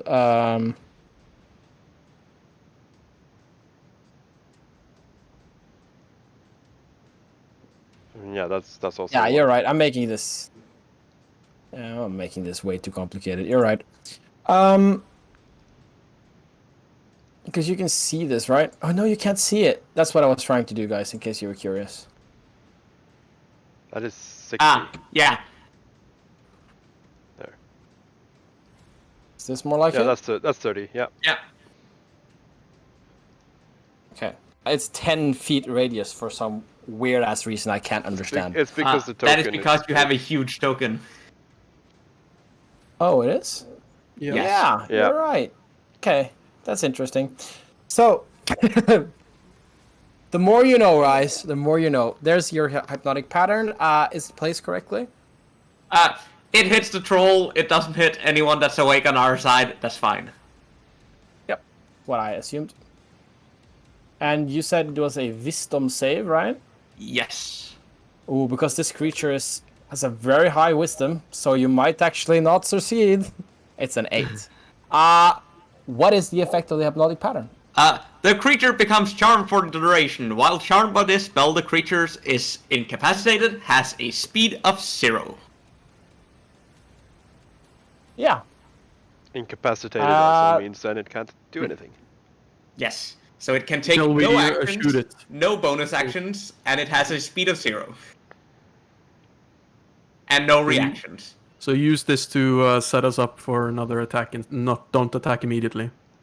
Yeah. Okay, so this spell ends if it's attacked, basically. Yeah. Yes. Or if someone spends an action to awake it. Yeah. Okay, yeah. So it goes from trying to nom on Iris and Andre to just stand there and going... Ooh. Well, he's just standing there, flesh slouching off it as it heals over the some of the wounds it has. This is not actual mechanical healing. It's just it's constantly rotting and healing, which makes its skin move.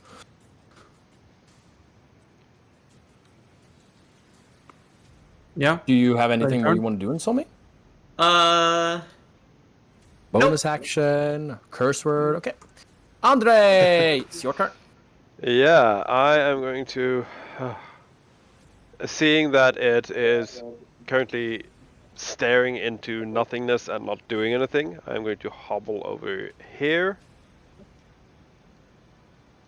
And cast Cure Wounds on Iris. Oh, what the fuck? You have Cure Wounds? I do have Cure Wounds. I am an It's artificer. an artificer. And that is Nice. one of the few spells that I have prepared every single day, regardless of situation. Very cool. And good for you. It's not strong, You but yeah, at recover least you're 3. up. Mm-hmm. Yeah. And then as a bonus action, well, actually, I am going to just... Because I moved 20, so I have 10 left. As a bonus Is action... it supposed to add anything to it? Because it had NAN on Cure Wounds. You haven't added what it's supposed to, like ability Oh, modifier. shit, right. Yeah, my ability modifier is 2. I Okay, forgot to so select that. Yeah. Thank you for reminding me of that. I'm going to move 10 more feet there, and I'm going to summon my illusion, which is going to move over there.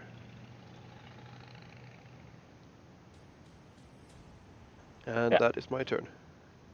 My echo. Also, as the spell... Can I use my reaction when I wake up to like hold my breath? Yeah. Because these spores, whatever the fuck I've been ingesting or breathing in has been hurting the fuck out of me apparently, so I don't want that to happen.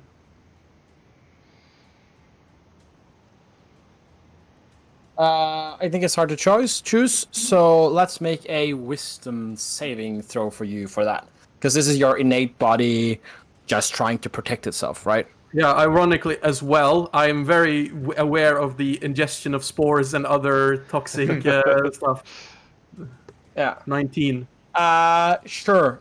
Immediately as you wake up, you reflectively seize up. Or... Yeah, because this thing is just over me, like... Yeah. Like... Yeah, it's just standing there. And that's good for you because all it's doing is standing there, but its body odor is powerful. It literally peels the paint off the car behind it. Yeah. Like, literally peels the paint off. I'm not joking. That's how bad it is. So, yeah. But... yeah, I'm going to be nice to give you this one, but you need to get away for a minute on your turn because Andre is holding his breath. I don't think you have any mitigating skills or abilities. No, that I could think stop the it. question was rather because it's the troll's turn before it is Iris's turn. Because he was just raised. Yeah, I know. But he doesn't do anything, and it's Alex's turn again. Yeah.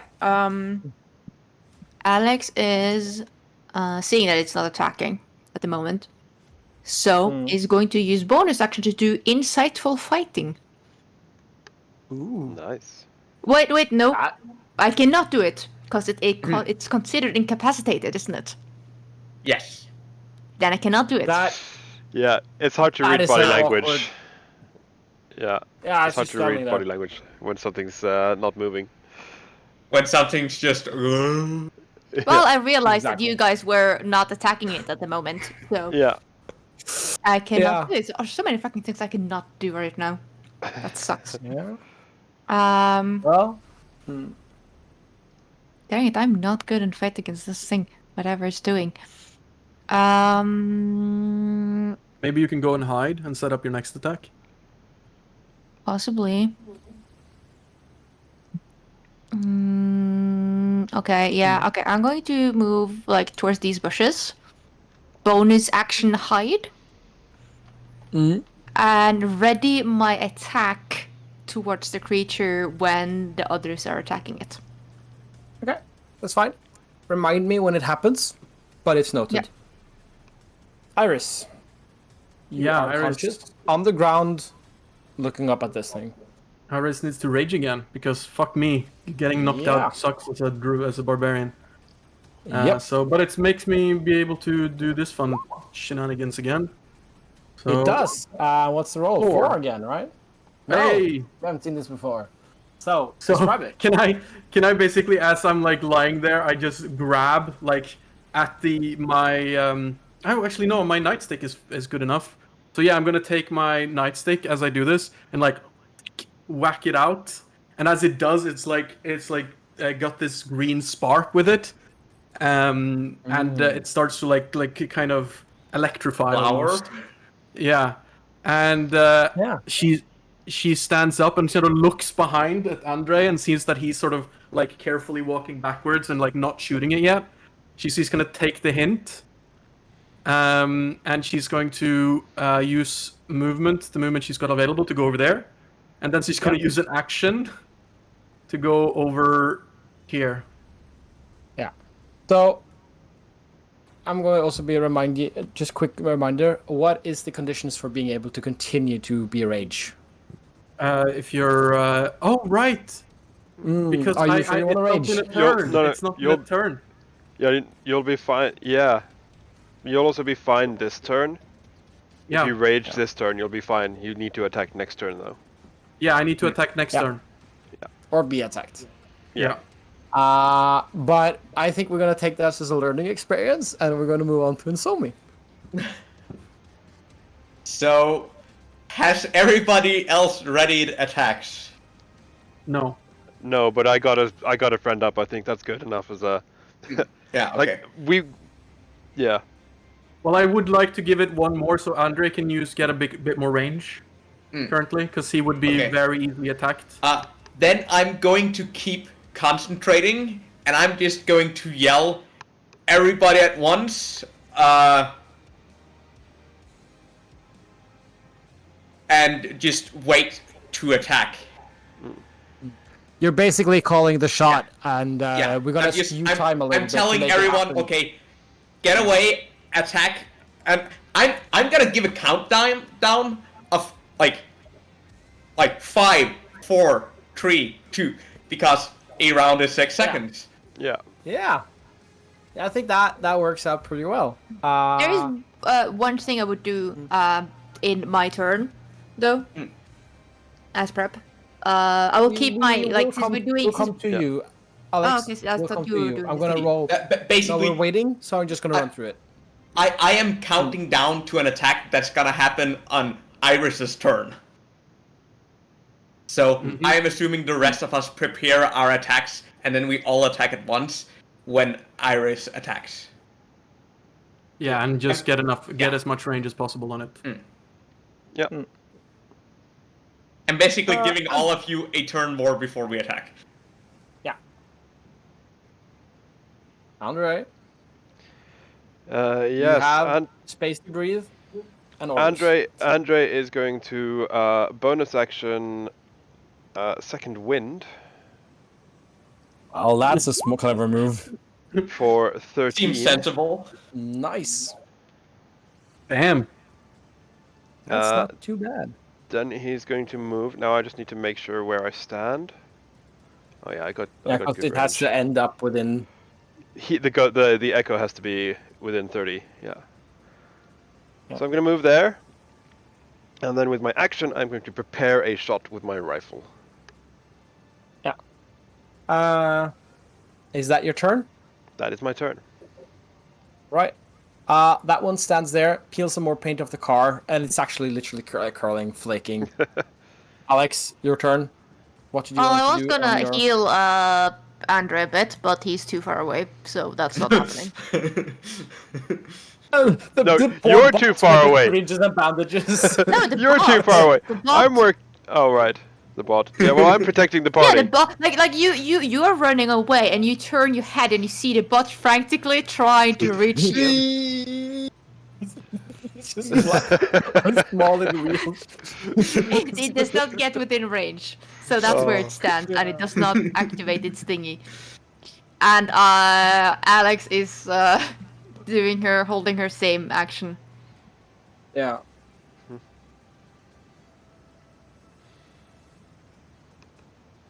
Then it is. Yeah.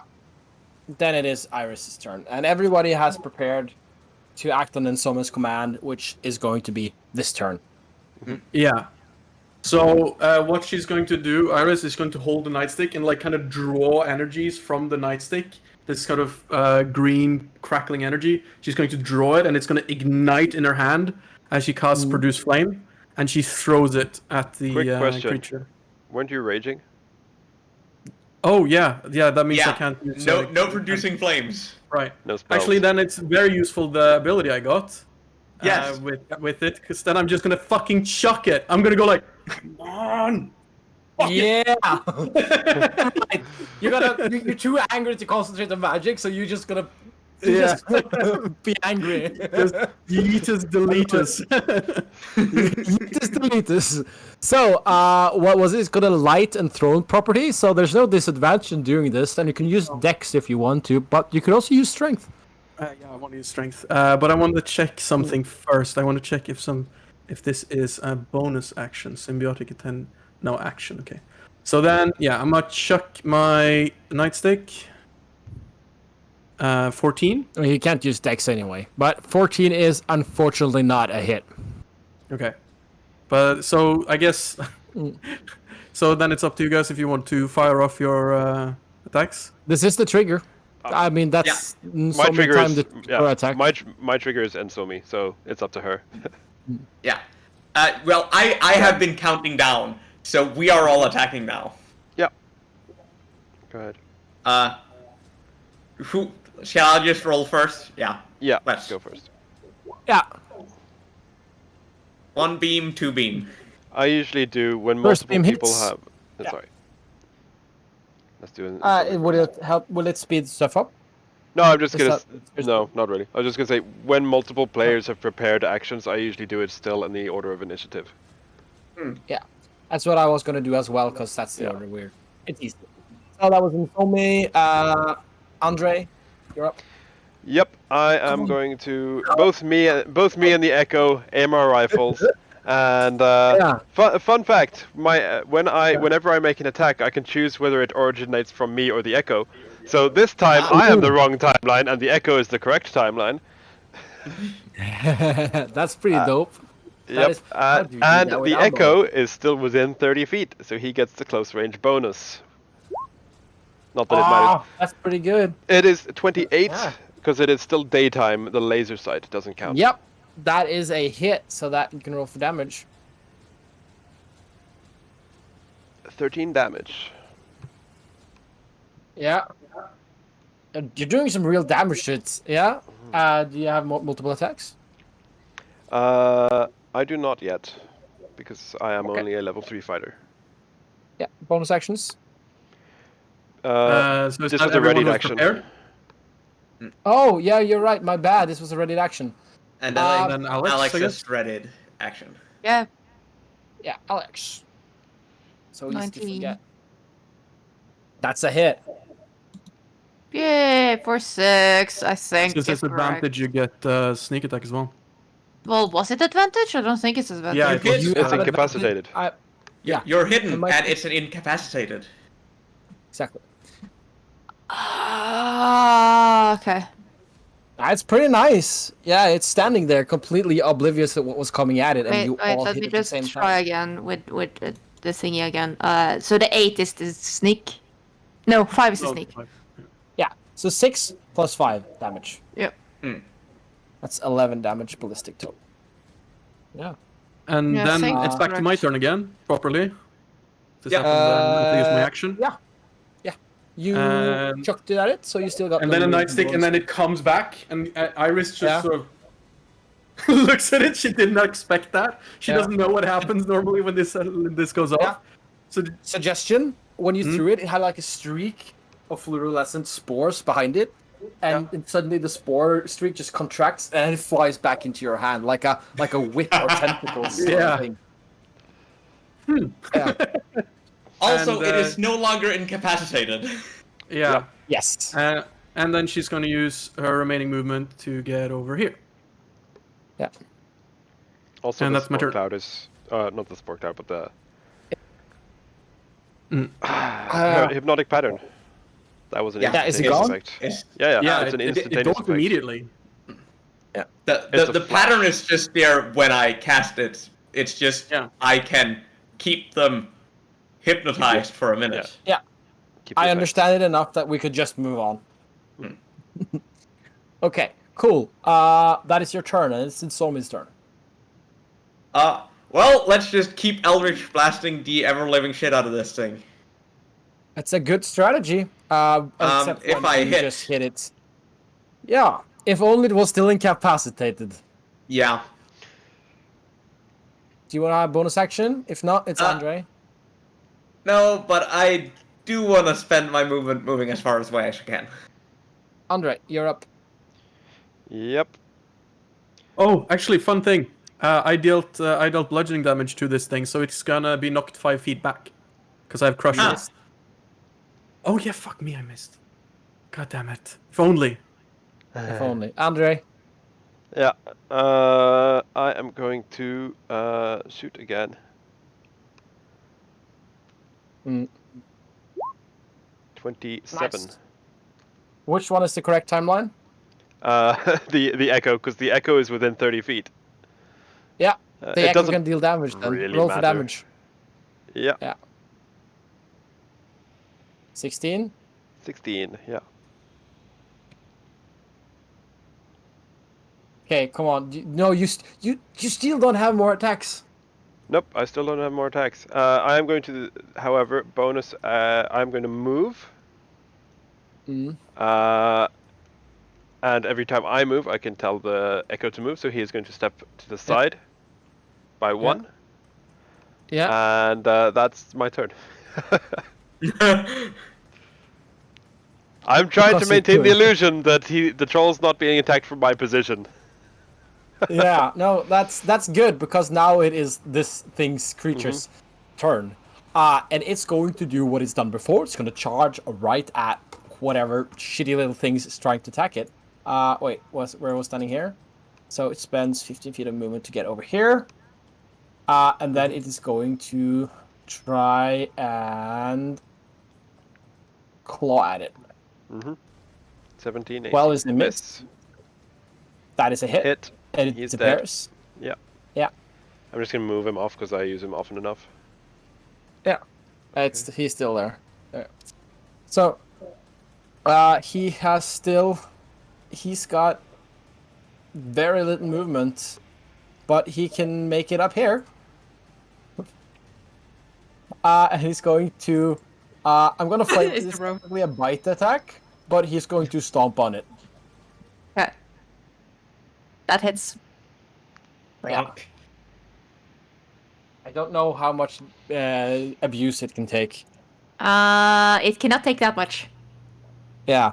And just to add Wait. insult to I'm gonna injury, check. I'm gonna check if it's immune towards necrotic or not. probably isn't because necrotic isn't necessarily Yeah. Nope. organic. Yeah. Yeah. As no, I said, just like, needed to check. necrotic can be everything that has to do with kind of like disintegration and degradation and rotting. So like Yeah. rusting, that kind of thing is also necrotic. Yeah. Yeah. Like so I think you can see remove it's kind of still like moving on its way to Andre. And go, Yeah. Aww. You just little heal bot, and now it's a smashed bot. Yeah. Sad times. And that was the creature's turn. Yep. Because it doesn't have any more movement, and it's your turn, Alex. Heal bot is Yeah, normal bot.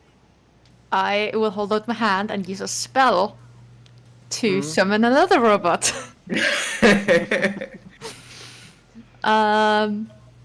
Let's Right, see here. which one? Let's see. It is this one. Right. That looks like it has a Gatling gun. Yeah. You Okay. can control shift set it. Yes. Very much looks like it has a Gatling gun. So What does it bonus do? action. It's Yeah. gonna shoot. I make a ranged spell attack. Yeah.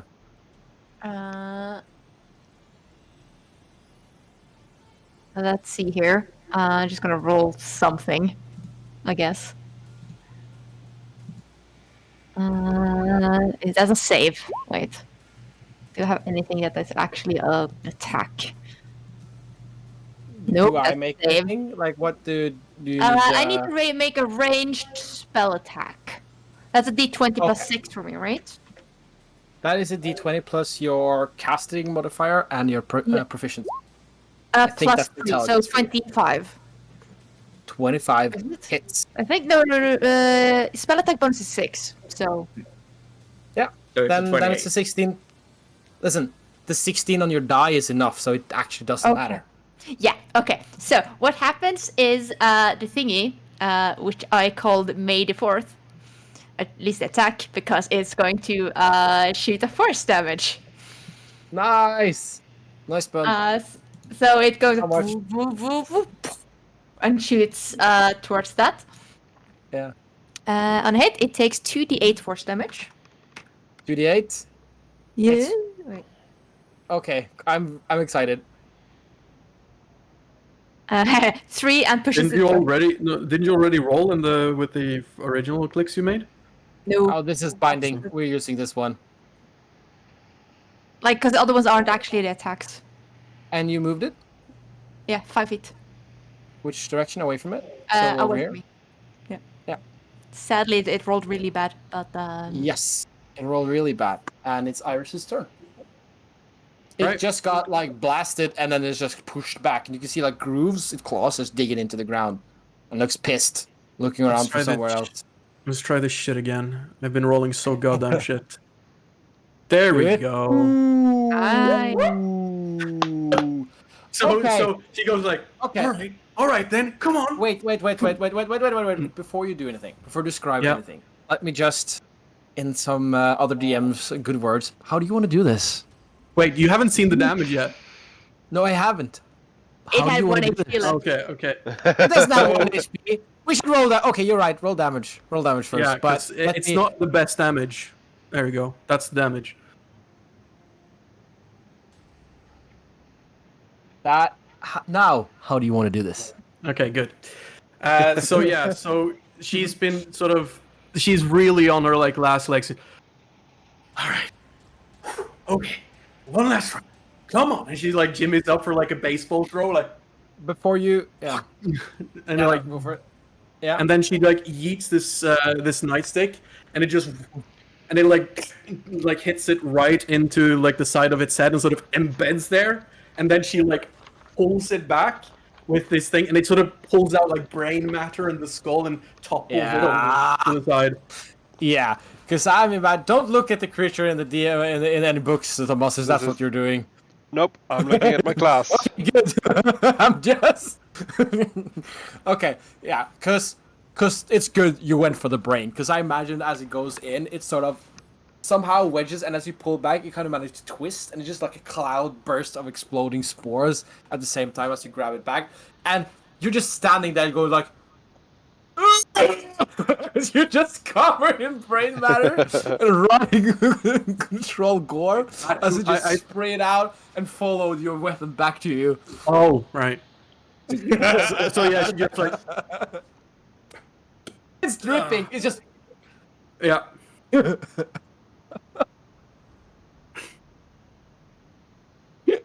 oh man. Oh. Right. Okay. And then as the rage ends, she goes like, fuck you. as she's going to produce flame and just angrily just fucking chuck fire at this thing. If you're still raging, you as, can't do that. as you produce flame, I'm gonna yell, Agent, we don't want to leave any more unnecessary traces. No setting fire to the countryside. So before we move on, this is a point of order. Now combat is over, so we're out of combat. But it could have been that I had more nastiness in the surprise. Yeah, but So she holds the fire. It fell on its knees and it's just kind of topple over sideways after that display, and you summon this flame. You stop being angry, I guess, and then summon the flame. She sort of breathes a bit like that was the moment where she did like that, and she goes out because I guess for her it's like not really a thing she chooses necessarily to go into and out of, but she wants to conjure this ball of fire and she knows that she has to calm the fuck down when she does it, so that's the reason for her dropping the rage. But yeah, she just looks back to Nozomi and just goes, "Really? I mean, just one. Just one. It won't burn that much." I'm just gonna shake my head. Without it, we need to call it into headquarters. Most definitely. I'm also gonna walk over to Iris, and then just take the elevator look of the blood spatter and just let's get you cleaned up and prestidigitation all the blood away. I'm gonna walk over to the body and fire a shot into its head, and then when people look up at me, I'm It just doesn't gonna have a head. Nothing. It has been obliterated by nothing. Iris's nightstick. Yeah, it has nothing from here on up. Right. Okay. I didn't realize it was that decayed. It's not Then I'm decayed. The manner of its death was brutal. Fair. I still find the logic You can still go and illogical, do it. but no, if it has no head, I'm gonna kick it. Yeah. He gets to.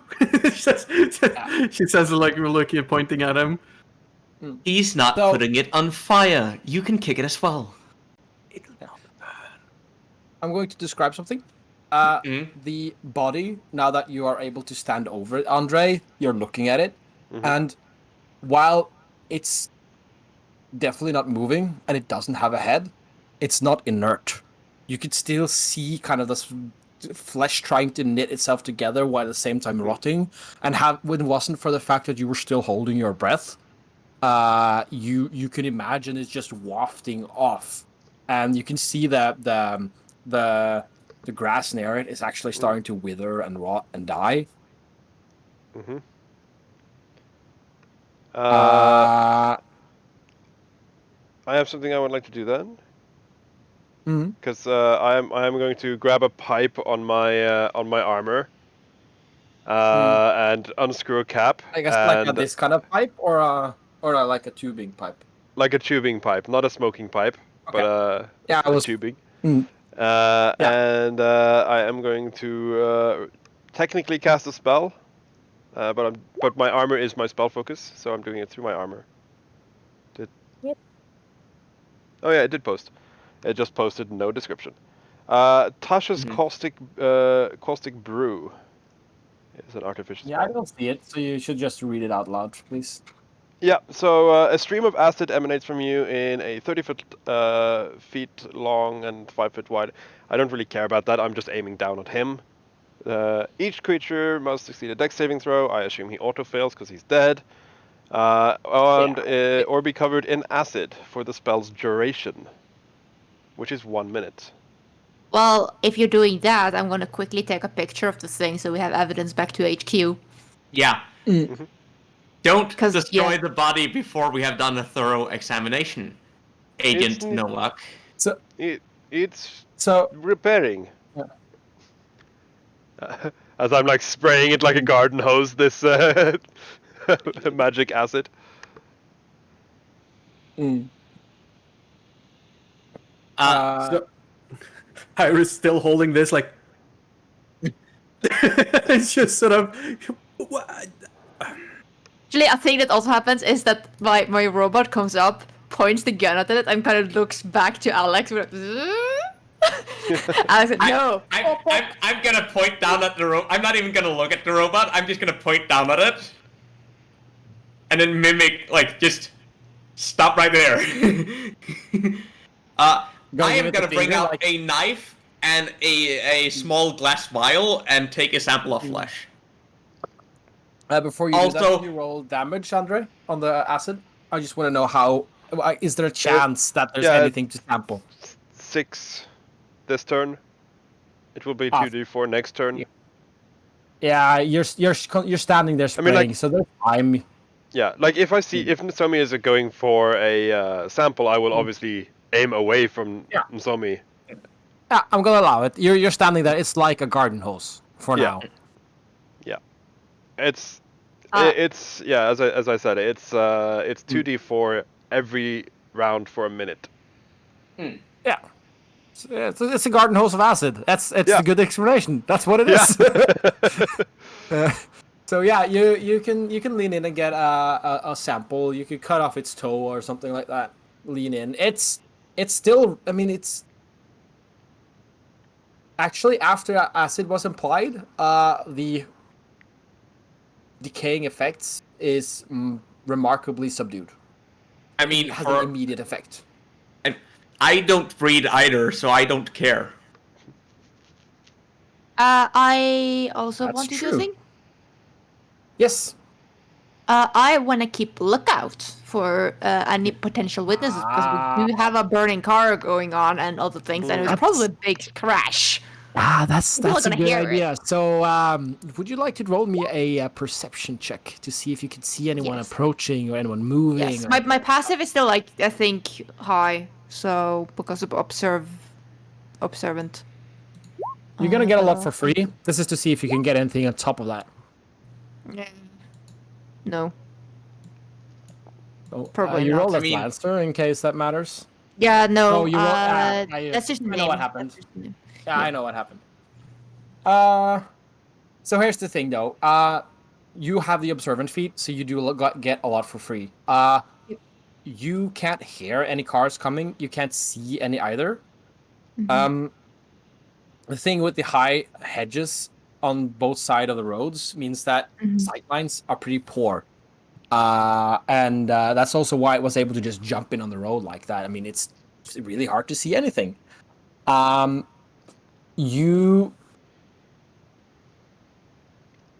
You can clearly see like the path to troll the creature. I'm saying the creature because none of you have technically formally rolled on what it is, but it's a troll. You can see the path it has taken, and you can see that it's almost like it's been here before because there's a path of dead foliage around as well, and but yeah, the thing you were looking for, people, you see no sign, no traces. Okay, I nothing. will take a couple of pictures of the area and then go back and relay the information I got. Yeah. Say like this seems to have been a creature that's been around there for a while. At least before. So, I want to start putting out the fire of the car with my druidcraft. You can do that. Yeah, I'll- I after will I- also After I've taken a sample, I'm gonna come over and help put out the fire with prestidigitation. I will also pat my bot on the head and dismiss it.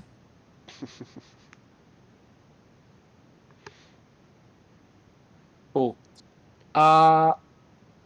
Did any of you want to contact headquarters? Because I mean, there's a Yes. I assumed Wright was contacting headquarters after taking pictures and getting proper documentation. I could definitely have done that. yeah, nobody Like, has done it yet. That's what I'm saying. Then Wright is going to do it because Wright has been gathering information and about like slight delay hit by a Yeah. this thing. Okay. Here's Just some to set the scene. open Yeah. evidence. Yeah. Just to set the scene again. Andre's still standing there with his garden hose, just acidly burning it. And he's just looking around, just like, oh, everyone's doing. And so me and Iris are over by the car. They're like putting out the fire. They're a little bit there, scratching their head. Maybe we should flip it over. Yeah, maybe we should do that. Just trying to solve that one. And Iris standing over the side, thumbing her smartphone and going like, yeah, hey, hi. So, Falk, we take it. No, she's calling into headquarters, and on the NAF. other end, Isn't it? yeah, on the other end is her tactical contact, which I think it's Alright. it's currently unnamed. So let's just use Penny. Penny answering on the other end, because yeah, hi, this is Secretary Penny with the Wildlife Foundation. Yeah, I will give whatever secure code is for like we need a secure line. Yeah. Okay. As a affiliate, right? The line is secure. That was very quickly for an update. Yeah, we have not reached the target destination yet, as we were attacked by an unknown creature. Sending you files right now. Click, click. Sending over the pictures. Mm.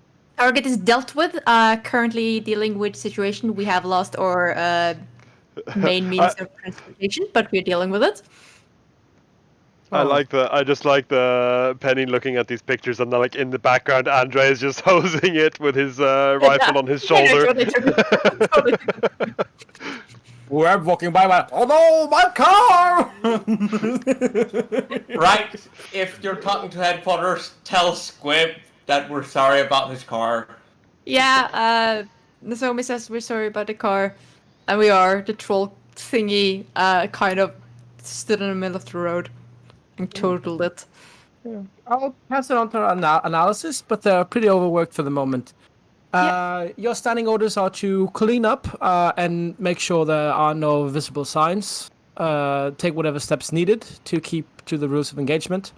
You know how it is. Or maybe you don't. DM, Domino's- are we far that's away? a fake country. Sorry. Are we far away what was the from question? the place? Yes. How far away are we? No, you're not far away. You're within walking distance if you want to walk. Yeah. Okay. Yeah. I mean, it's gonna be a long walk, but It's we're gonna be within like a walking 20 distance. minutes to half an hour walk, I think. Based on the location you gave me, it's gonna be probably an hour. Okay, I'll still say that's within walking distance. Yeah, as I said, a long walk. Did that answer your question? Yeah. Sorry, I did interrupt you earlier, Matthias, as a DM, so you can continue. Oh, I was just role playing. But yeah, she basically tells you that you have to clean up because there's nobody else around to do it. That's fine. We have Andre has already started that. We can possibly explain the car away. Should be fine. We will keep you updated. And Alex hangs up the phone. Yep. And I got back to you guys. Okay, I think getting rid of the body is a go. So, Right. Andre, continue what you're doing. What about this? And then she kind of like gung gung, like pats on the metal of the car. What do we do The about this? underside of the car, actually, Yeah. which is now the top. Let's start with flipping it back around and see if we can get it working within 15 to 20 minutes. Okay.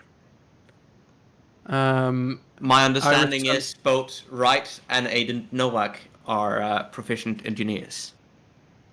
Yeah. Mhm. No, I can fix Novak God. certainly is. And Just because of Discord, I couldn't hear any of you. Oh. Well, you Um, don't need to hear us. You're the DM. I think I do. But So- basically, we're trying to turn over the car the right Yeah. way. Yeah. Iris is gonna get her stuff out of the car first, all the duffel bags and stuff. Yeah.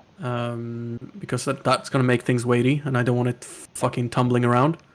Mhm. And she's gonna take the maul, which has like a really nice long handle, and she's gonna be using that as a purchase for leverage.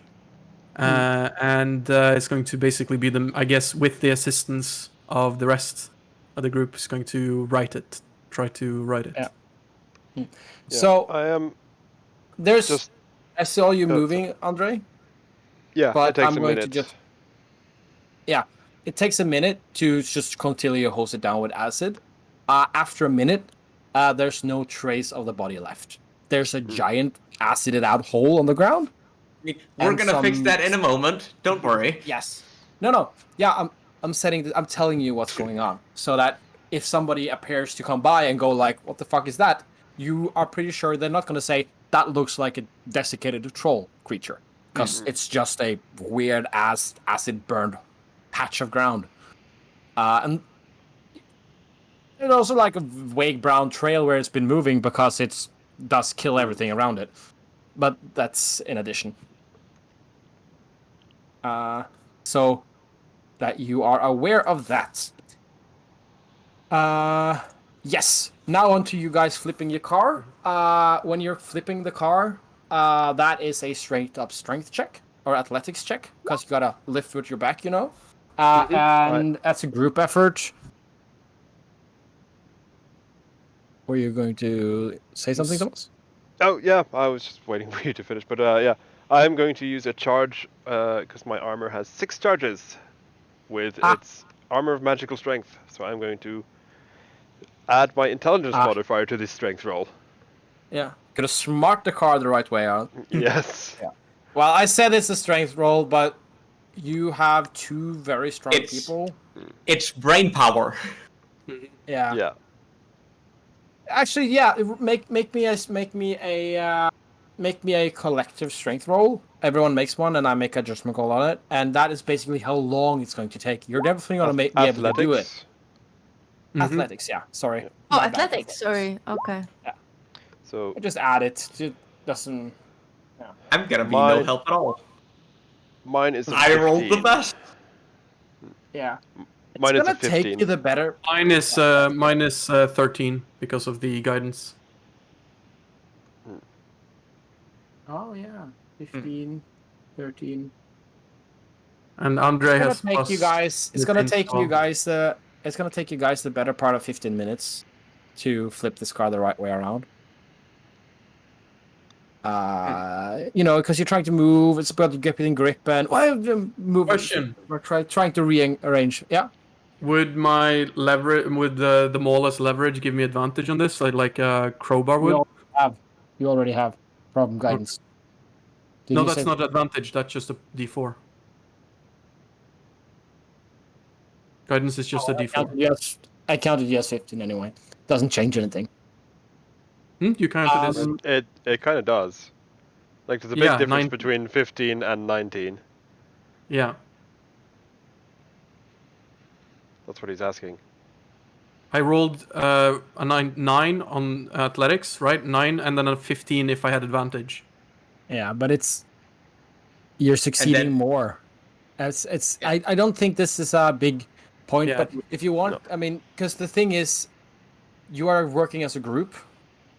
So one person being really strong, while useful, it doesn't matter much. You're trying to turn this guy over, and you're able to do it using, well, I said the better part of 15 minutes. We can say the lesser part of 15 minutes. But it takes you some time regardless, because it takes time. This isn't, I mean, but you have the time to do it.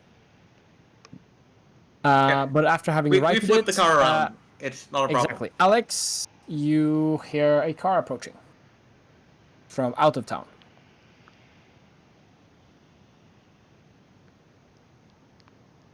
Celia? Yes. I will say. Let's just pretend we were in the cockroach because we were. And she will. We have just turned it, so I'm going to run up and pretend to try and. I tell the rest of the oncoming car, and then I'm gonna go around and pretend to look into the engine. Yeah. Is it coming from east or west? It is coming from west, heading into town. And the reason I'm telling Alex is because you have such ridiculous high perception. You catch it pretty far away. So you have plenty of time to go like, well, guys, I think I'm hearing a car approaching. So you don't need to go into full panic. You have time to figure our story out if you want. Well, I am definitely telling the rest. Let's. It looks like a pretty bad crash, but can we maybe pretend the car? Because we flip it around. Can we move the car over here now that we have it on the side? Can we like roll it? Well, I was thinking towards the tree because then I could pretend we crashed into the tree. Yeah, but if we roll it over here, it will cover up the little acid thing we got. And we can pretend we drove into it. We can pretend we hit the ditch, the acid ditch. Okay. Yeah. Yeah. Whatever. We don't have that. We have time, but not that much time. So. I am going to immediately. You want to see if you can do that in time? If you want to do that in time, the easiest one of them. Sorry, as a DM, I'm just gonna lay out. You can attempt to get it into the ditch. That will use your attempt, but that will be a similar strength roll again to shove the car. Agent. But it. My camera fell. Yeah. We have sleepers. Before you roleplay, continuing, there's just a question. There's a hand there, Thomas. Immediately when Alex mentions a car coming, I am going to doff my armor into the boot again, which is also an action because artificer. But I kind of don't want to be stood in the middle of the road with full halo armor and an assault rifle. Yes. Yeah, I hide my. That is why I'm as your sergeant trying to take charge. Shut the fuck up, please. So I can give some fucking orders. This is Ensomi saying this. Yeah. Novak, armor off, right? All needs. Hide that weapon. Salinas, get that spot of burned ground fixed with your nature magic. Us three, and I'm pointing at right, Novak and myself, are gonna try to make this car look as not actually turned around as possible before that car can see us. And I'm gonna start just casting Mend in and like just moving out dents and removing scrapes, so it just looks like we have minor engine trouble and haven't crashed. I also have mending, if that helps. I also have mending. Great. Fucking do what I told you. Help me make it look not crashed.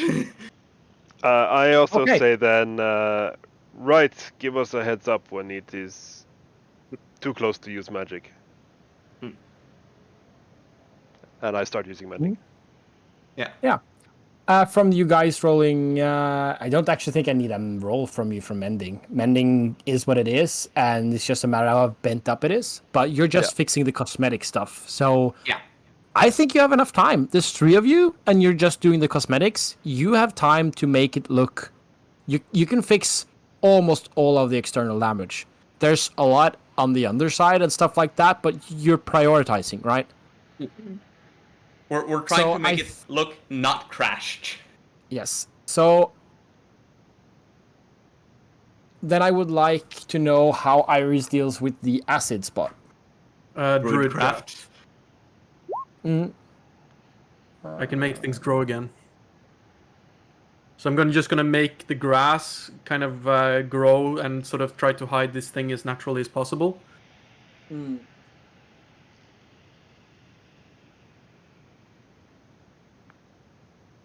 Yeah. So and just make it look like a ditch that has been like something has happened here and it's grown over. But it doesn't seem like an acid burn anymore. yeah, okay. So it sounds to me like Ensomi is leading this effort. So it sounds to me like Ensomi is going to roll a deception roll Sure thing. to figure out how well all of you do this. As far as you know, you're doing an excellent job. The car approaching. It's now within a couple of turns away, as in you can clearly hear it. So it's right around the corner, and you're bustling and like, okay, guys, it's coming, from Alex, or however she would communicate that. Yep. And the car that approaches is a very nice car. It's a black, clean car. Looks very expensive. Those of you, point of order, Thomas? No, I was just gonna, because I asked for a warning when it was getting close. I'm gonna stop using mending Yes, before it gets too close. That's Yeah. That and was then also implied. yeah, and then also implied. get out You managed my to- and also then get out my Tinker's tools and head to the front of the end with the engine with Alex. Yeah, that's cool. Yeah, it's part of the illusion, and it's Yep. and as far as you know, you're doing. It's a good illusion.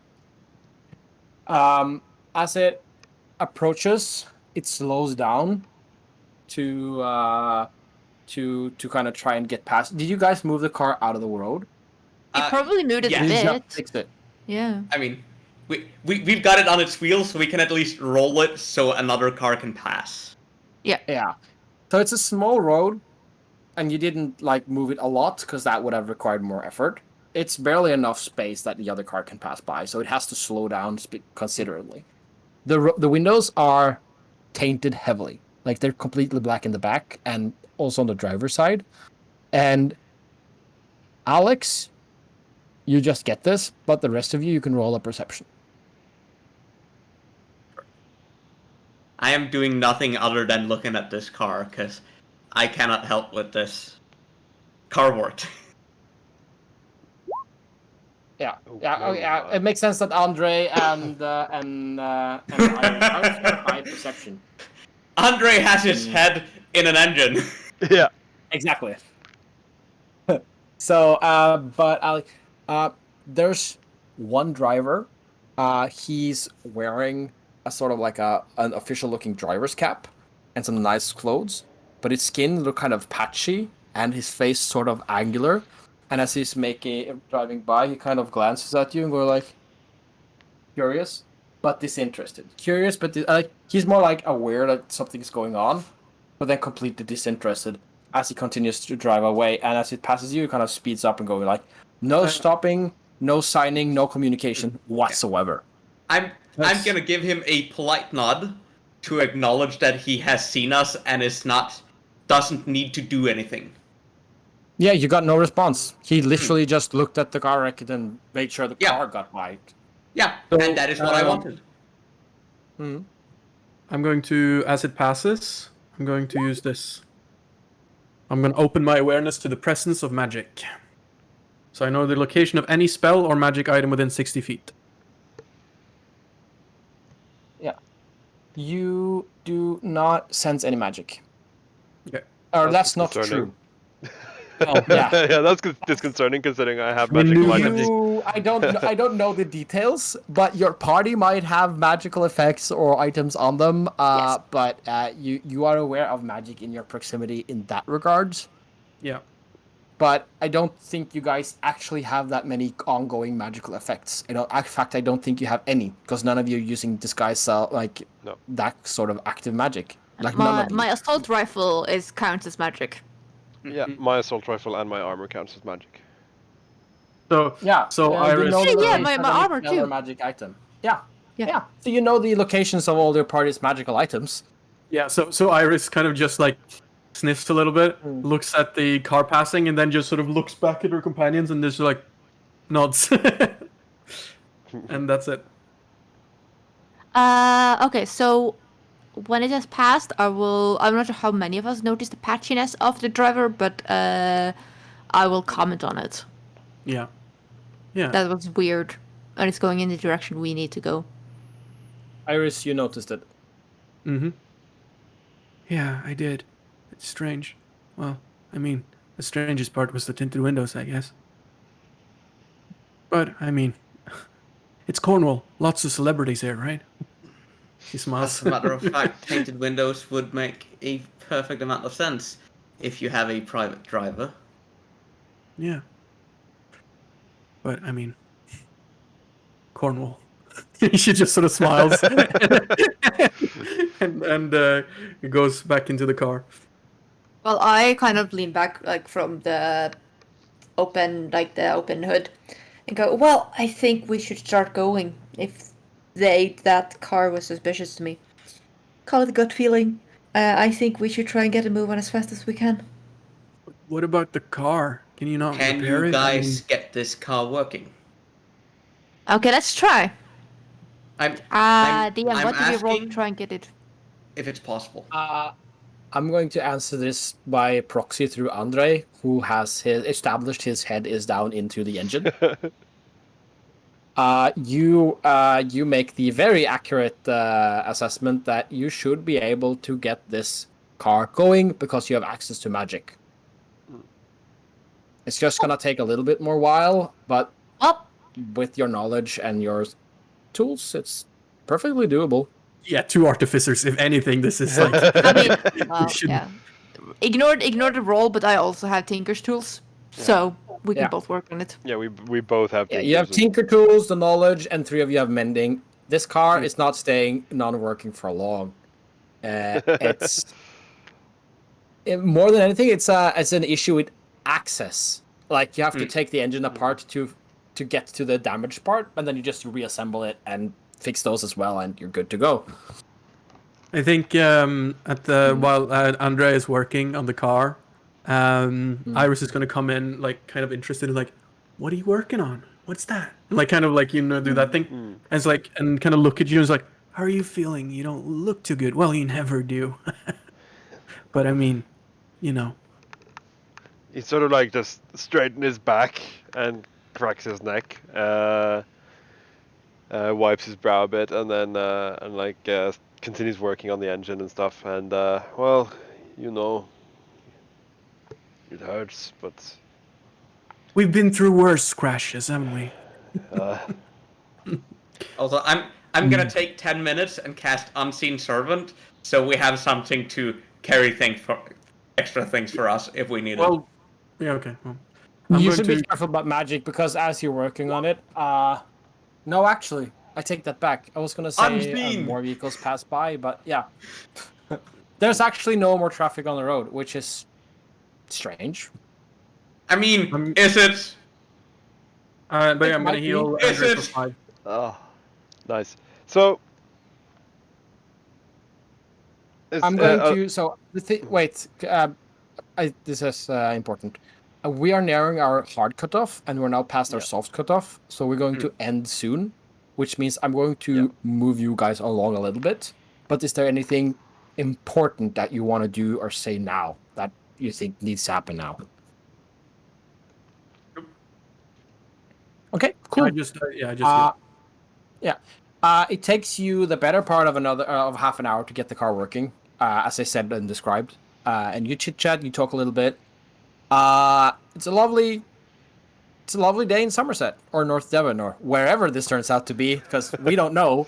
But after a while, you get back in the car and drive down Ash Lane, and it's not a long drive when you're driving, and eventually you drive into the small village of Withypool.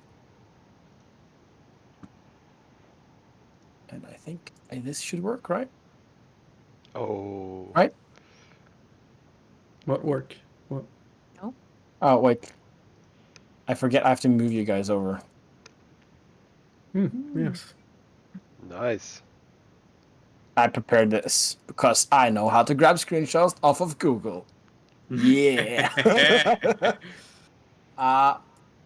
It is not a very large village, but it has all the amenities that a village has. It has an inn. It has a place to buy beer. I think a tea room is the bar. It's got a convenience shop. It has a church. And there are people out and about, but actually interacting with the people and investigating things further, we will have to do next time.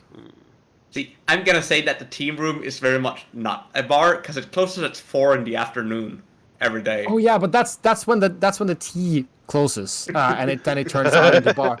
It's technically two different businesses. Ah, I see. Yeah. But yeah, this is a small British. Is it I mean, British? wouldn't I don't know.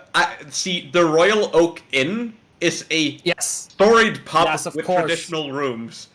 Yeah. You're right. That is where they serve the beer. I forgot about that one. But you're right. It's also an inn. Yeah. And Oliver's Cottage is where you got your. That's your Airbnb that somebody set up for you. Yeah. But the thing is that they said they were going to get Oliver's Cottage. But you never heard back from them. So you don't know if your order is confirmed or not.